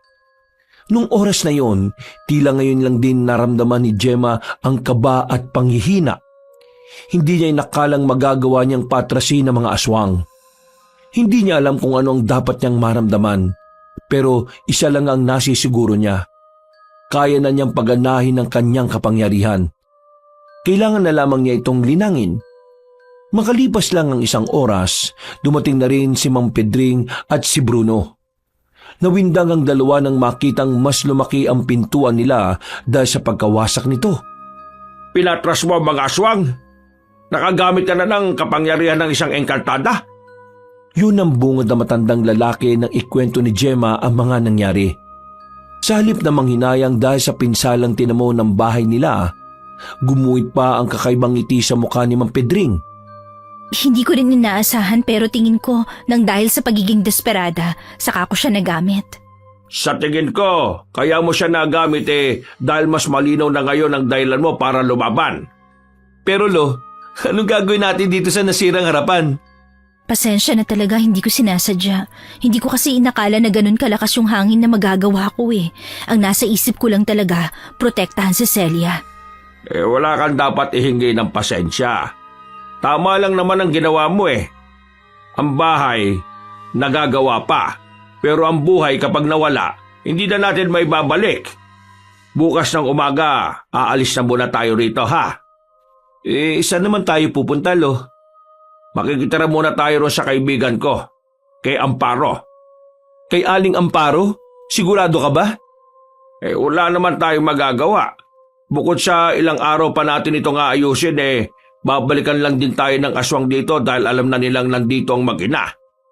Nako, wala na bang ibalo? Bakit kay Aling Amparo pa? Bakit, Bruno? Ano bang problema kay Aling Amparo na sinasabi nyo? Palaging galit yun eh. Palaging mainit ang ulo. Tapos yung apo niya, parang buang. Parang buwang? Anong buwang? Kapag nagsasalita, kala mo makata. Minsan din, nag-i-English pa. Alam ko yung Makata pero yung English, hindi. Ano ba yun? Lingwahe ng mga taong hindi nakatira dito sa bansa natin. Wag nyo nang problemahin ang ugali nila. Makisama na lang tayo. Ang malaga naman dito may matitirhan tayo pansamantala habang tinutugis natin ang mga aswang. Kinaumagahan ay hinanda na nila ang mga damit na kanilang dadalhin. Pinaubayan na lamang ni Mang Pedring ang pagsasaayos ng kanilang bahay sa kakilala nila. Umalis sila roon. Sakay ng tricycle ay nagtungo sila sa isang baryo na hindi naman sobrang layo mula sa kanila. Ilang saglit lamang ay nakarating na rin sila roon. Sa tapat pa lang ng bahay, nakita na nila ang matandang si Amparo. Hawak-hawak ang walis. Napatingin sa kanila at dumako ang tingin nito kay Mang Pedring. Nakasalubong ang kilay. Amparo, naalala mo ba yung sinabi ko na darating ang araw na kakailanganin ko ang tulong mo? Paano ko naman makakalimutan yun Parang lagi ka namang humihingi ng tulong sa akin. Nandito kami dahil kailangan namin ng tulong mo. Bakit? Ano bang meron at bakit ang dami mong dala? Sino bang dalawang yan? Yang apo mo lang ang kilala ko Kung papapasukin mo kami sa loob, pwede ko namang maikwento sa'yo. Hindi nagsalita ang matandang babae. Tiningnan na muna nito ang mag-inang si Gemma at Celia mula ulo hanggang paa. Tila sinusuri na matanda ng maigi ang dalawa. Maya-maya lang din ay pinapasok na rin sila. Agad na inutusan ni Aling Amparo ang apo nitong si Martin. Pinaganda nito ang binata ng makakain at maiinom. Makakaharap na sila sa mahabang lamesa sa loob ng bahay. May kalakihan din kasi ang sala kaya kasyang-kasya sila. Hindi na nagpaligoy-ligoy pa si Mang Pedring. Sinabi na rin nito ang kanilang sitwasyon. Tahimik lang din namang nakikinig si Aling Amparo. Nang matapos na makapagkwento ang matandang lalaki, bigla na lamang sumigaw si Aling Amparo na parabang meron nitong kaaway. Mga hampas lupa! Nagulat ang batang si Celia. Muntikan pa itong umiyak dahil sa lakas ng boses ng matandang babae. Si Mang Pedring naman at si Bruno ay napahawak na lamang sa kanilang dibdib. Amparo naman, bakit ka naman sumisigaw? Tignan mo, natakot ang bata sa'yo. Visit talaga ang mga aswang na yan. Namumuro na sa akin ng mga yan Bakit po? May kasalanan din po ba siya sa inyo? Wala naman. Gusto ko lang sabihin na namumuro sila. That's my Lola Amparo. Manahimik ka dyan. Umayos ang pagkakaupo ni Aling Amparo at matalimang tingin na ipinako sa babaeng si Gemma. Sabay tingin din sa bata na halos sumiksik na sa kilikili ng ina. Kung ganun mga enkantada pala kayo mag-ina. Hindi na nakapagtataka dahil napakaganda niyong dalawa. Pedring, itong dalawa ba alam mo na kung paano makakabalik sa kanila? Hindi po kami makakabalik sa amin dahil na rin sa nangyari sa mundo namin. Ikaw ba si Pedring? Hindi po. Amparo, ganun din ang sasabihin ko. Kung ganun wala tayong magagawa. Dito na muna kayo. Ano bang balak mo, Pedring? Ang naiisip ko linangin ang kapangyarihan ni Gemma. Ang bata, di ba enkantada rin ng isang yan? Hindi pa kinakaya na katawan niya kaya hindi pa pwede si Celia. Aling Amparo, narinig ko kay Lolo na may kaalaman ka sa kung papaano binubuhay ang mga natutulog na kapangyarihan. Kaya niyo rin bang gawin yun kay Gemma? Ginagawa ko lang talaga yon sa mga antingero, sa mga tao. Pero hindi ko pa nasusubukan sa mga nilalang na gaya ng babaeng ito. Pero dahil nandito na rin naman siya, pwede ko rin namang aralin. Manang, gagawin ko po ang lahat para sa kabutihan. Basta tulungan niyo lamang ako makontrol ang kapangyarihan na meron ako. Meron akong nalalaman na hindi ko sigurado kung pwede sa'yo. Kaya nga lang, sa ganitong paraan, Maaring ang kapangyarihan na mabuhay sa iyo ay kapangyarihan ng katawan. Ibig sabihin, ang kalakasan ng katawan mo bilang isang engkantada. Ibig sabihin, magkakaroon siya ng kakaibang lakas? Hindi lakas, kundi bilis at talino. Pero huwag kayong maging kampante. Hindi ko pa sigurado kung gagana ito sa ibang nilalang bukod sa tao. Martin, iabot mo nga sa akin ang libro ko. May kailangan akong basahin. Okay, Lola. I will. Tumigil ka na nga sa kaka-English mo. Masusunod, matandang babae. Umalis ang binatang si Martin at sa pagbabalik nito ay may dala na itong lumang libro. Malapad at parang kasing laki ng magasin. Sinuot na matandang babae ang salamin nito at ilang minutong nagbasa ng libro. Maya-maya lang biglang hinampas ng matanda ang libro ng malakas. Nagulat na naman sila pero sa pagkakataong ito ay hindi na natakot ang batang si Selena. Pwede ba kung may sasabihin ka huwag ka nang manggogolat? Pwede na nating simulan ng pagsasabuhay ng kapangyarihan mo bukas ng gabi, Iha. Gagawin ko ang makakaya ko para mapakinabangan natin ang pagiging engkantada mo. Pedring, kailangan nating maganda sa paparating na kaguluhan. Malapit na nating makaharap ang pinuno ng mga aswang. Si Abong Lako. Abong Lako? Anong klaseng pangalan yan? Nakakatawa ang pangalan niya pero kapag siya ang dumali, nakakatakot. Sinasabing itong si Abong Lako ang may kakayahang makapagritwal sa Panginoon ng mga aswang. Ang tanging kailangan lang nila ay alay. At mukhang itong mag-ina nga ang kasagutan sa problema nila. Pero dahil nandito naman na itong dalawang ito, hindi natin hahayaang mangyari ang bagay na yon. Yan ang gusto ko sa iyo, Amparo Talagang maagas ka. Kung hindi lamang ako naawa sa bata hindi ko ito gagawin. Isa pa, ang babaeng ito ang pag-asa natin. Hindi natin kakayanin si Abong Lako. Dahil katulad ng mga engkantada, malakas din ang pinuno ng mga aswang. Matanong ko lang po, saan niyo po pala nakuha ang mga impormasyon na yan? Bakit? Nagdududa ka ba sa sinasabi ko? Hindi naman po, pero kailangan lang po natin makasiguro. Ang mga impormasyon ninyong narinig nasagap lahat ng aking lola mula sa isang lehitimong mang-iimbestiga na kapwa albularyo. Ang nasabing albularyo kasama ng grupo ng mga albularyo na una nang nakasagupan ng mga aswang sa norte. Kaya't ang mga detalye nakatitiyak na totoo at walang halong kasinungalingan. Salamat naman at nagkaroon ka rin ng silbi. Dahil maayos naman na ang usapan, ihanda mo ng sarili mo bukas, Gemma. Tumungo na lamang ang babaeng si Gemma, pero sa kaloob-looban nito ay naghahari ang kaba. Hindi niya kasi alam kung kakayanin niya ba ang responsibilidad sa oras na mabuhay na ng tuluyan ng kanyang kakayahan. Pero kahit na ganon, alam ni Gemma na buong-buo ang desisyon niya. Lumipas ang ilang oras. Sumapit na rin ang kinagabihan. Sa halos kalahating araw na pananatili nila roon, masasabi ni Gemma na kahit papaano maayos din namang nakisama ang matandang si Amparo. Sadyang maingay at palasigaw lang talaga. Pero nararamdaman niya ang kabaitan nito sa kanilang mag-ina. Mama, bakit po si Aling Amparo laging sumisigaw?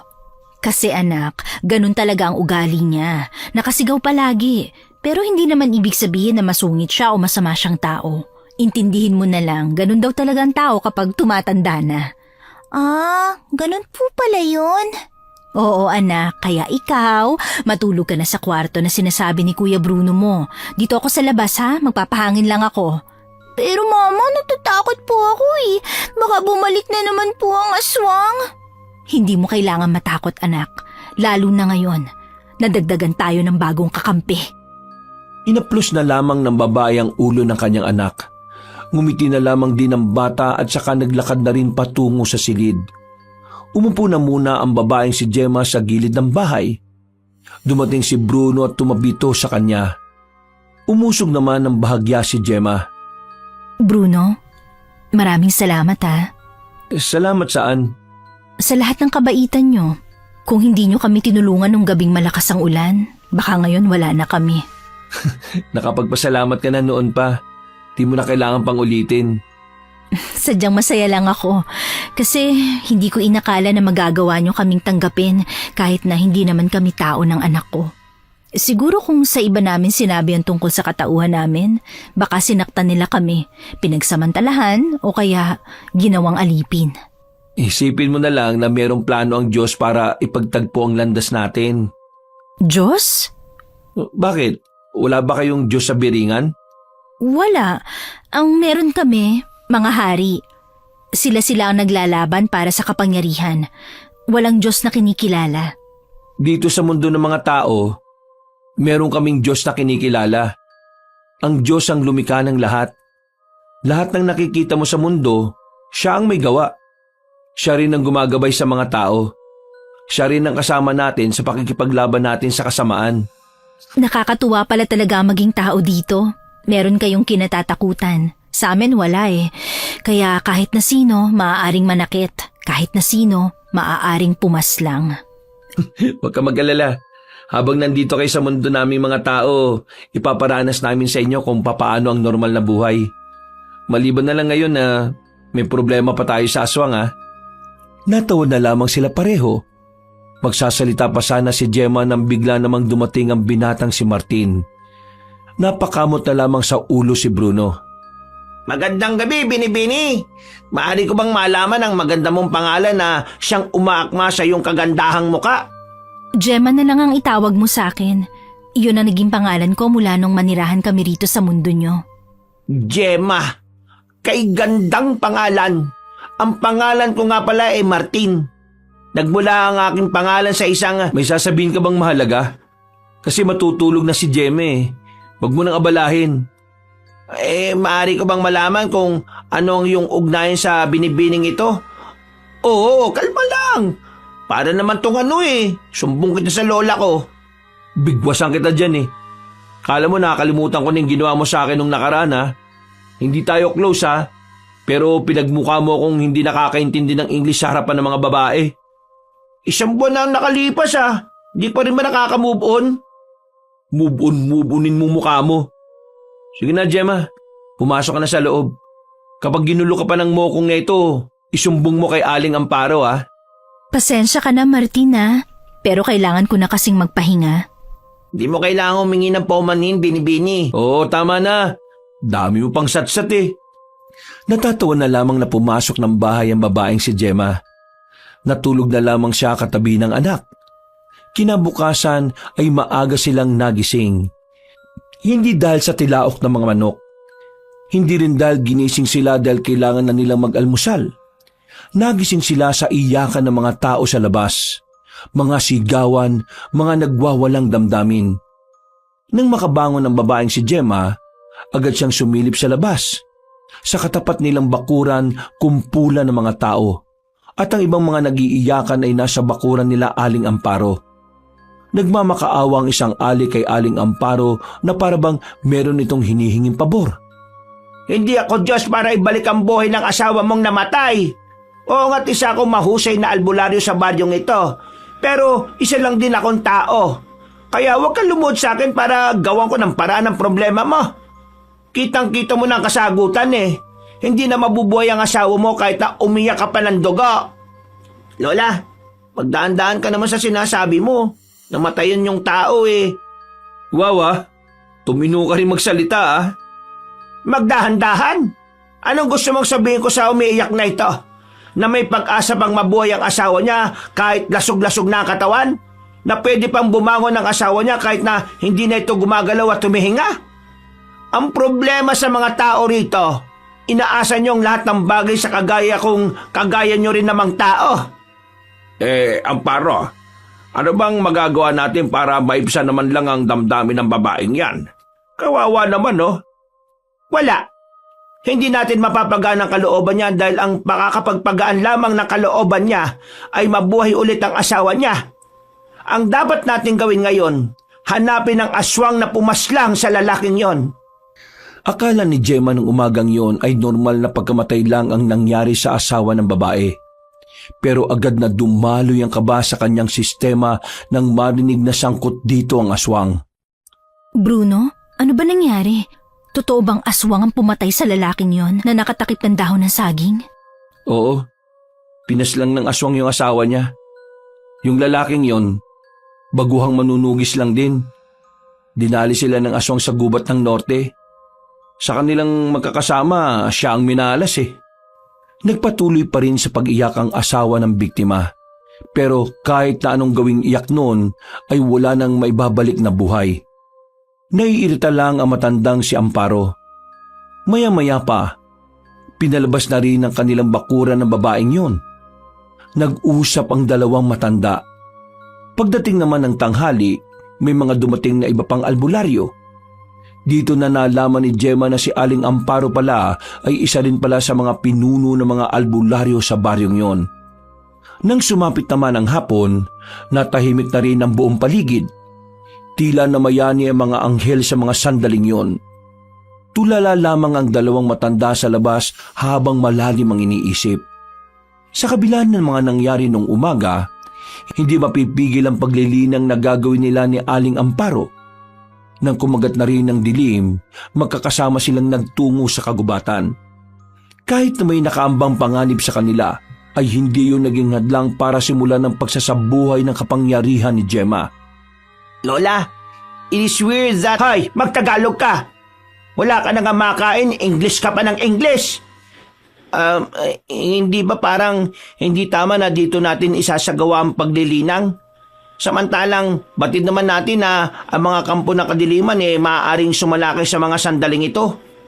Kalikasan ng pinakamagandang kaagapay sa pagsasabuhay ng kapangyarihan. Kayo na ang bahala sa paligid kung may darating na kalaban. Lumapit na si Gemma sa matandang Amparo, habang ang tatlong lalaki naman ay nagbabantay lamang sa paligid. Naglatag ng itim na tela ang matandang babae. Si Gemma naman ay umupo sa gitna ng telang yon. Ano pong gagawin niyo? Kailangan natin makipag-ugnayan sa ibang elemento na narito. Matutulungan nila tayo para buhayin ang kapangyarihan mo. Ang totoo niyan, sa mga antingero ko lang ito ginagawa. Nalalagay sa panganib ang mga buhay nila dahil dito. Pero ikaw, tingin ko wala tayong magiging problema sakaling gumana. Dahil isa ka rin namang elementong nilalang na naging engkantada. Kaya mo silang kausapin. Ang gagawin ko lang dito, susubukan kong buksan ang dimensyon kung saan doon mo sila makakausap. Kailangan mong makipag-ugnayan sa kanila. Ang tanong ngayon, handa ka na ba? Handa na po ako. Gawin niyo na po ang lahat. Ikaw ang gagawa ng lahat. Ikaw ang makikipag-ugnayan sa kanila at hindi ako. Ako lang ang magiging tulay. Kaya galingan mo silang kumbinsihin. Ipinikit na ni Gemma ang kanyang mga mata. Naramdaman na lamang ng babae ang kamay ni Aling Amparo na nasa ulo niya. Narinig na lamang niya na nagsasalita na ito ng kung ano-ano. Mga salitang hindi niya naman maintindihan. Halos kalahating oras din yung ginawa ng matandang babae. Iba't ibang ritual na ang ginagawa nito. Dumudugo na rin ang ilong ni Aling Amparo, pero hindi pa rin ito tumitigil. Hanggang sa bigla na lamang narinig ni Gemma ang mga kakaibang boses na hindi niya alam kung saan nagmumula. Nararamdaman ko na sila, iha. Kausapin mo ang mga kapwa mo elemento. Patunayan mo sa kanila na karapat-dapat kang makagamit ng kapangyarihan. Sinimulan ni Gemma ang pakikipag-ugnayan sa kalikasan at sa mga elementong naririnig niya. Habang nangyayari yon, nanonood lang sila Bruno.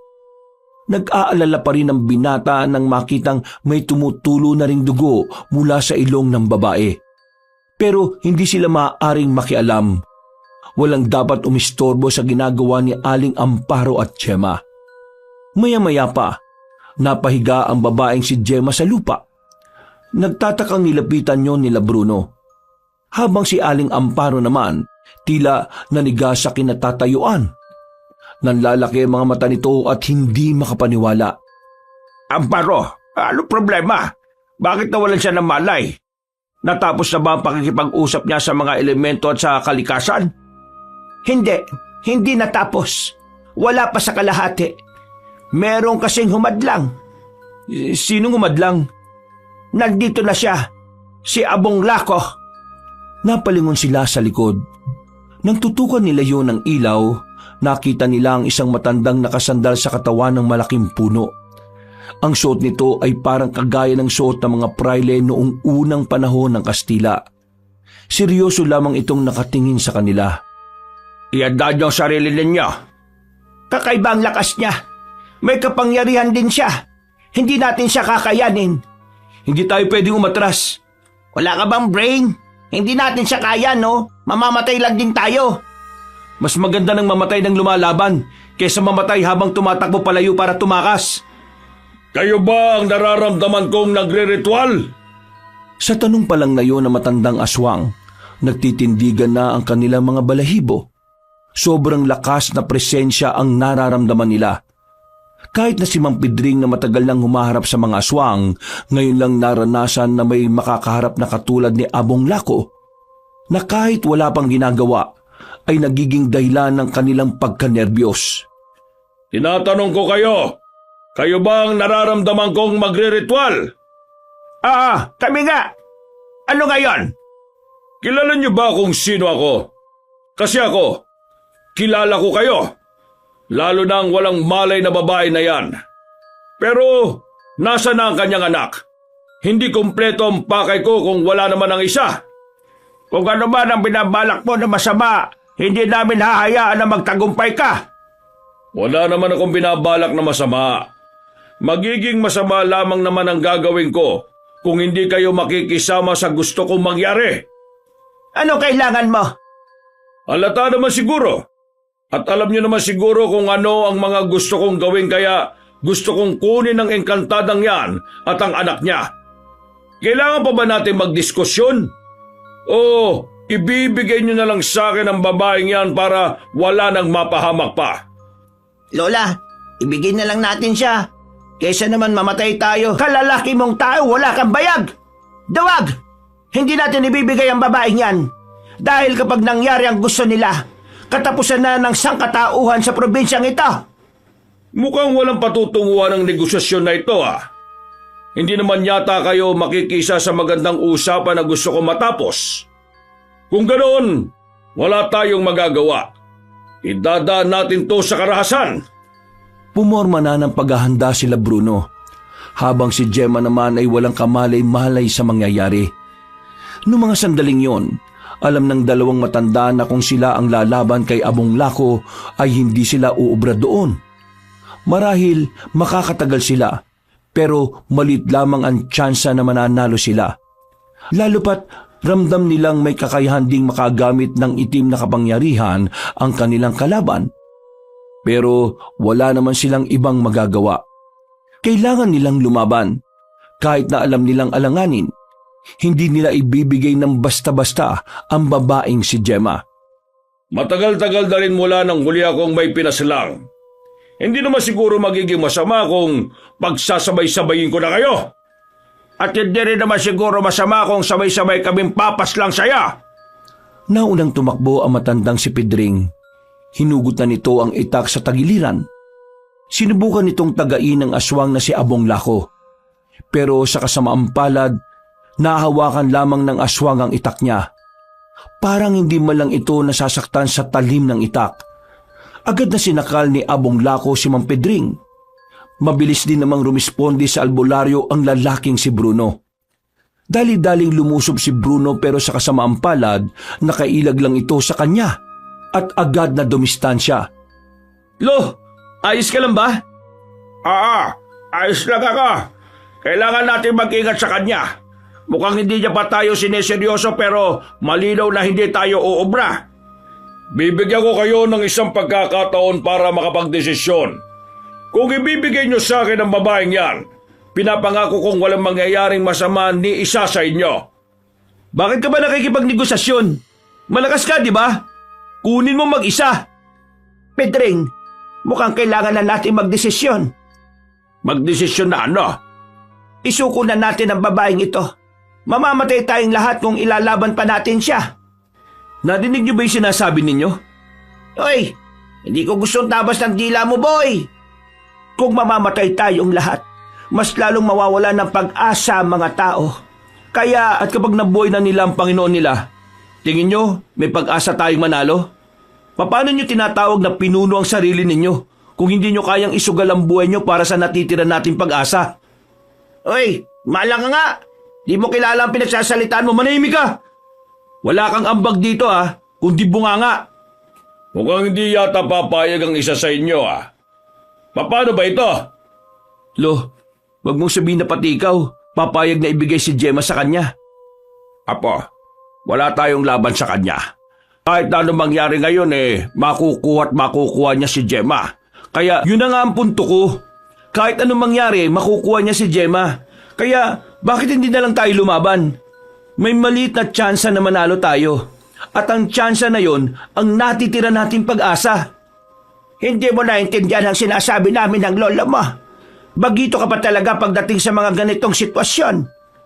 Kung ang pagiging veterano ay pagiging duwag, mas pipiliin ko na lang mamatay bilang bagito.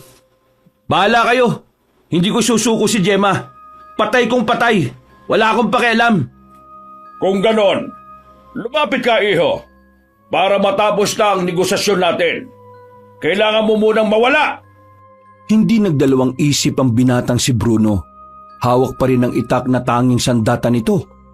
Nang makalapit na siya, walang kalam-alam si Bruno na meron na rin palang binabalak ang dalawang matanda. Hindi ako natatakot sa iyo! Lumusob si Bruno kay Abong Lako. Kasabay nito, merong ipinukul na patalim ang dalawang matanda.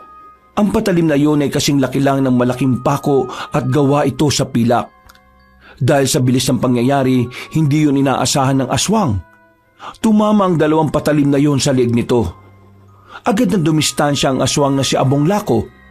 Tumuntong ito sa itaas ng puno. Takbo na, Bruno! Sinunod na lamang ng binata ang sinabi ng matandang lalaki.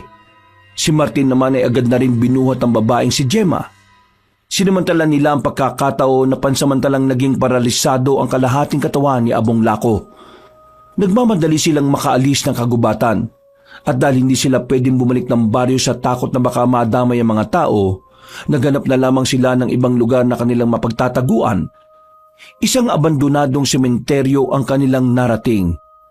Merong maliit na simbahan at doon sila pumasok. Mukhang natakasan na natin siya. Hindi tayo pwedeng makampante. Malakas ang pakiramdam ng isang yon. Ipahid niyo ang langis na ito sa katawan niyo para hindi niya tayo maamoy. Mukhang kailangan ko nang gamitin ang anting-anting ko Pero Lo, kaya pa ba ng katawan ninyo? Kailangan kong kayanin. Kailangan ko ang kapangyarihan ng anting-anting ngayon para tuluyang mawala ang presensya natin sa pakiramdam niya. Inilabas na matandang lalaki ang kwintas kung saan nakasabit doon ang anting-anting. Hinawakan ni Mang Pedring ang palawit at saka pumikit. Biglang nagkaroon ng kaunting liwanag ang madilim na simbahan na yon. Maya-maya lamang, naramdaman na rin nila ang kagaanan ng kanilang kalooban. Anong nangyayari sa pakiramdam ko? Gumagana na ang anting-anting. Hindi na tayo mararamdaman ni Abong Lako. Huwag na lang tayong gagawa ng kahit na anong ingay, Bumuntong hininga si Bruno. Nasa bisig niya si Gemma sa mga sandaling yon matapos itong agawin kay Martin. Makalipas ang halos 5 minuto, naririnig na nila ang kaluskos sa paligid. Mga paa na tumatapak sa mga tuyong dahon. Ginawa nila ang lahat ng kanilang makakaya, wag lang sila makagawa ng ingay na maaring maging mitya ng kanilang buhay. Maya-maya lang ay nakita na rin nilang umalis na si Abong Lako. Para silang nabunutan ng tinik sa lalamunan. Buong akala kasi nila ay tuluyan na silang papanaw sa gabing yon. Pasensya na sa mga nasabi ko kanina. Gusto ko lang talagang protektahan si Gemma Anong akala mo sa amin ng lola mo? Duwag? Kanina pa kami senyas ng senyas na sumakay ka na lang. Pero hindi ka rin talaga makatunog Kakaiba ang utak meron ka. Buti na lang, gumana pa rin ang plano namin ni Pedring. Ibig sabihin, hindi nyo talaga balak na isuko si Gemma? Isa ka pang inutil ka Bruno, Apo. Wala kaming balak ni Amparo na sumuko. Matatanda na kami. Wala na kaming takot mamatay. Kung kinakailangan na magbuwis ng buhay para sa tungkulin, gagawin namin yon. Kaya sa susunod naman, tingin-tingin ka rin sa senyas. Masyado kang emosyonal eh. Oo na, kaya nga humihingi na nga ako ng paumanhin sa inyo eh. Ay sige, tama na yan. Ang isipin na lang natin ay kung papaano ang susunod nating gagawin. Hindi na namin may tutuloy ang ginawa namin ng babaeng ito. Napakadelikado. Ano mang magawa nating ritual, nararamdaman ng lokong yon. Dumito na muna tayo. Hindi tayo pwedeng lumabas dito. Dito lang gumagana ang kapangyarihan ng anting-anting. Lo, paano si Celia? Hindi tayo makakasiguro na nasa maayos lang siyang kalagayan. Hindi natin alam kung kaya siyang protektahan nila Aling Irma. Kailangan ko siyang kunin doon. Masyadong delikado ang naiisip mo, Bruno. Kapag umalis ka ng simbahan na ito, malaki ang tsansa na maramdaman ka niya. At kapag naramdaman ka ni Abong Lako, alam mo na kung ano ang kasunod nun. Tandaan mo, hindi siya pangkaraniwang aswang. May kapangyarihan din siyang ginagamit. Habang ikaw, pangkaraniwang tao ka lang, di wala kang ang anting-anting. Bruno, tama si Amparo. Mapapahama ka lang. Bakit hindi na lang tayo magtiwala kina Irma? Magagaling din naman silang albularyo. Madiskarte sila. Mapoprotektahan nila ang bata. Huminga na lamang na malalim si Bruno ng mga sandaling yon. Pinilit na lamang nitong ikalma ang kanyang sarili. Dahil hindi naman sila maaaring umalis, sinubukan na lamang nilang magpahinga.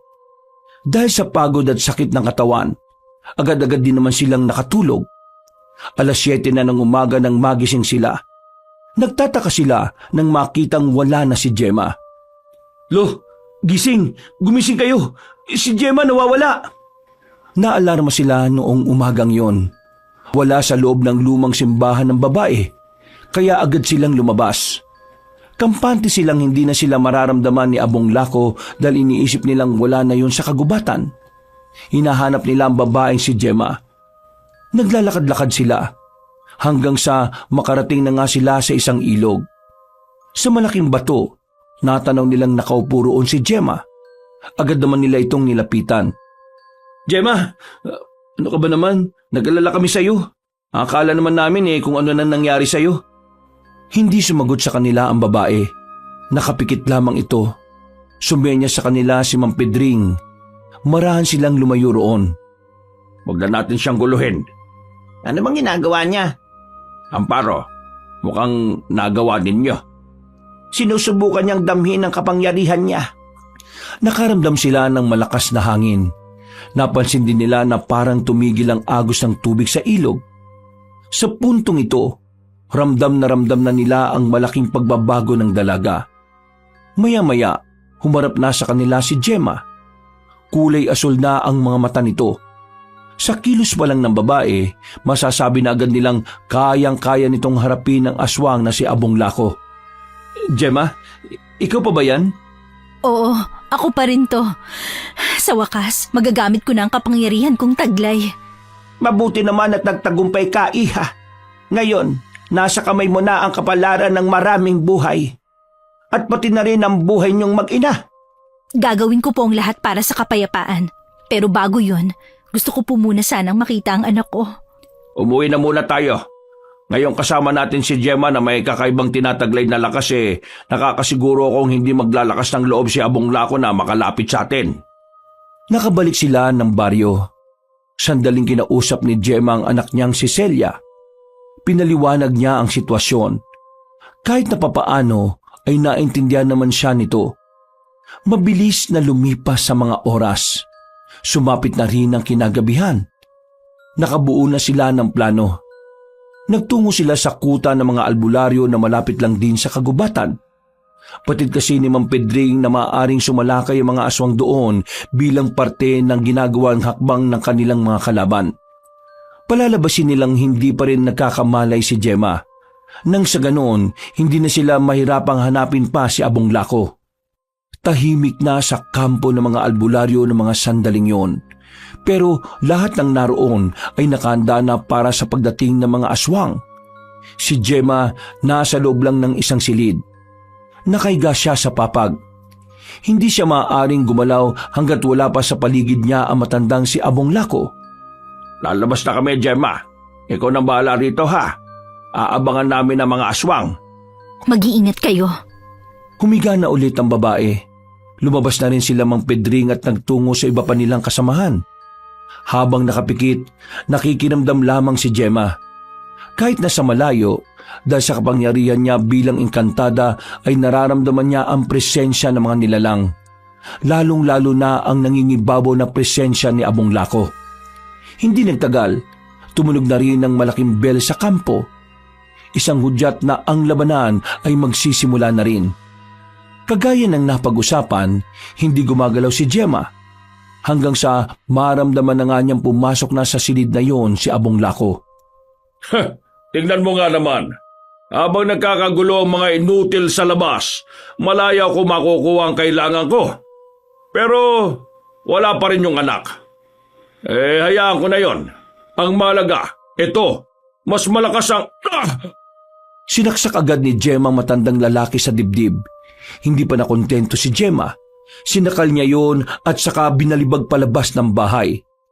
Pinagana niya kagad ang kanyang kapangyarihan, na kung saan ay tripling kalakasan ng kanyang nararamdaman. Paulit-ulit niyang itinarak ang kutsilyo sa dibdib na matandang aswang, pero nabigo siyang mapatay yun. Sa dami kasing tinamong saksak ng matanda, nagawa pa rin itong makabangon. Tumalon-talo na matandang lalaki palayo sa baryo. Sinundan naman ito agad ni Gemma hanggang sa silang dalawa na lamang ang magkaharap. Magaling ang ginawa niyong plano. Pero hindi ako namamatay sa simpleng saksak lang. Kaya pasensya ka na. Hindi mo makukuha agad ang tagumpay. Ha? Tapusin na natin to, aswang! Unang umatake ang babae. Nakailag naman ang matandang aswang. Nakapagbago na rin ito ng anyo. Nagliliwanag ang mga mata nito. Nagkaroon din ito ng buntot na merong patalim sa dulo. Itsurang demonyo na si Abong Lako. Pero kahit na ganoon, walang nararamdamang kahit na kaunting takot ang babaeng si Gemma. Nagsimula ang laban. Gumamit na rin ang kapangyarihan ng pinuno ng mga aswang. Bigla na lamang hindi maigalaw ni Gemma ang kaliwang binti niya. Parang nawalan ng lakas. Dahil dito, nahirapan siyang gumalaw. Pagtingin niya sa gilid, nakaabang ang kalmot ni Abong Lako. Nasulo niya yon kaya tinamaan siya sa tagiliran. Agad na umagos ang dugo. Pero hindi yun ininda ni Gemma. Pinagpatuloy niya ang pakikipaglaban at sadyang mapanlinlang ang kanyang kalaban. Dahil sa mga sumunod na sandali, ginamitan naman siya nito ng ilusyon. Nasaan ako? Nandito ka sa mundo ko. Hindi. Isa lang tong ilusyon. Ilusyon na hindi mo kayang takasan, iha. Pero huwag ka mag-alala. Hindi naman kita papaslangin dito. May iwan lang ang isipan mo rito. Habang sa realidad, unti-unti na kitang inaalay sa aming Panginoon. Anong akala mo sa isang engkantadang kagaya ko? Mahinang nilalang? Masyado mo yata akong minamaliit. Hindi porke babae at engkanto lang ang lahing pinagmulan ko, magiging kampante ka ng kaya mong gawin ang lahat sa akin. Nagkakamali ka. Kahit na anong sabihin mo, wala ka na magagawa. Makukulong ang utak mo sa lugar na ito. Habang nangyayari naman ang hindi mo gustong mangyari. Diyan ka nagkakamali. Biglang umilaw din ang mga mata ng babaeng si Gemma. Pagkatapos nito, unti-unting nabura ang ilusyon na ginawa ni Abong Lako. Nanlalaki ang mga mata ng matandang aswang.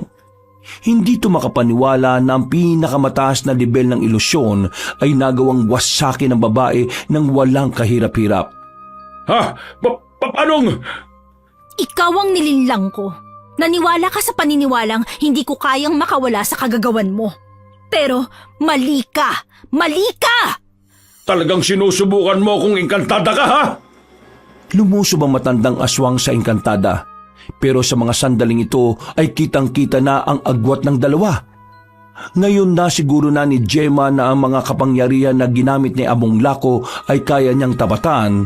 Nakakasiguro na rin siyang kaya na rin niya itong talunin. Wala ka ng ibang kayang gawin. Wala ka ng kapangyarihan na maaaring makatalo sa akin. Kaya ihanda mo na ang sarili mo. Dahil sa pagkakataong ito, ako naman ang aatake sa'yo.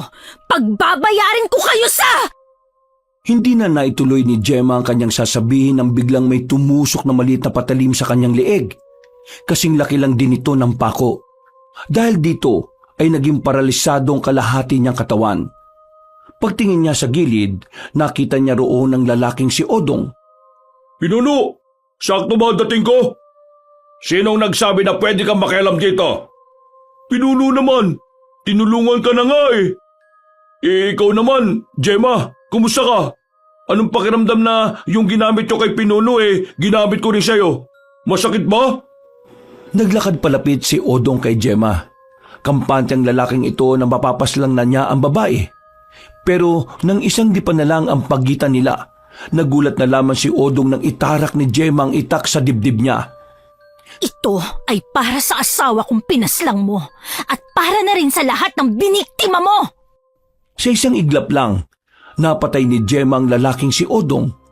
Kahit si Abong Lako ay hindi rin makapaniwala na hindi na tinatabla ng pagiging paralisa ang babae. Humanda ka! Ikaw ang maganda dahil dadalhin pa kita sa harapan ng aming Panginoon! Nagsalubong ang dalawa sa ere. Buong lakas ang ginamit ni Gemma. Kasama niyang umangat ang hangin. Habang si Abong Lako naman ay may kung anong itim na usok ang nasa likuran nito. Nang magsalpukan sila sa ere, naunang bumagsak ang matandang aswang. Nang sumunod naman si Gemma, hawak-hawak na nito ang puso ng pinuno ng mga aswang. Dilat na namatay si Abong Lako. Dahil sa pagkamatay ng tinuturing na pinuno, pinanghinaan na rin ng loob ang mga natitirang aswang. Hanggang sa tuluyan nang naubos sa mga yon. Natalo nila ang mga aswang at napatay naman ni Gemma ang sinaunang aswang na si Abong Lako. Napangiti na lamang ang babae nang bumagsak na rin ang katawan niya sa lupa. Hinang-hina siya. Naubos ang lahat ng lakas niya sa pakikipaglaban. Nanlabo na ang kanyang paningin. Bago siya mawala ng malay, nakita niya pa ang mukha nila Bruno. Mama? Mama, gising ka na! Maya-maya pa, bigla siyang niyakap ng kanyang anak. Tuwang-tuwa ang bata. Napangiti na lang din siya dahil mukha agad ni Celia ang kanyang nakita. Sa gilid niya, naroon naman ang maglolong Bruno at Pedring. Sa kabilang banda naman ay naroon si Aling Amparo at si Martino. Maraming salamat sa inyo. Hindi ko na alam kung ano ang mga nangyari. Gemma, natalo mo si Abong Lako. Nanalo na tayo sa laban. Pinahanga mo ko, iha. Tunay ngang hindi ka basta-basta engkantada. Kakaiba ka. Yep, that's right. Gemma, ngayong wala nang kalaban natin, ano nang balak mo? Babalik na ba kayo sa biringan?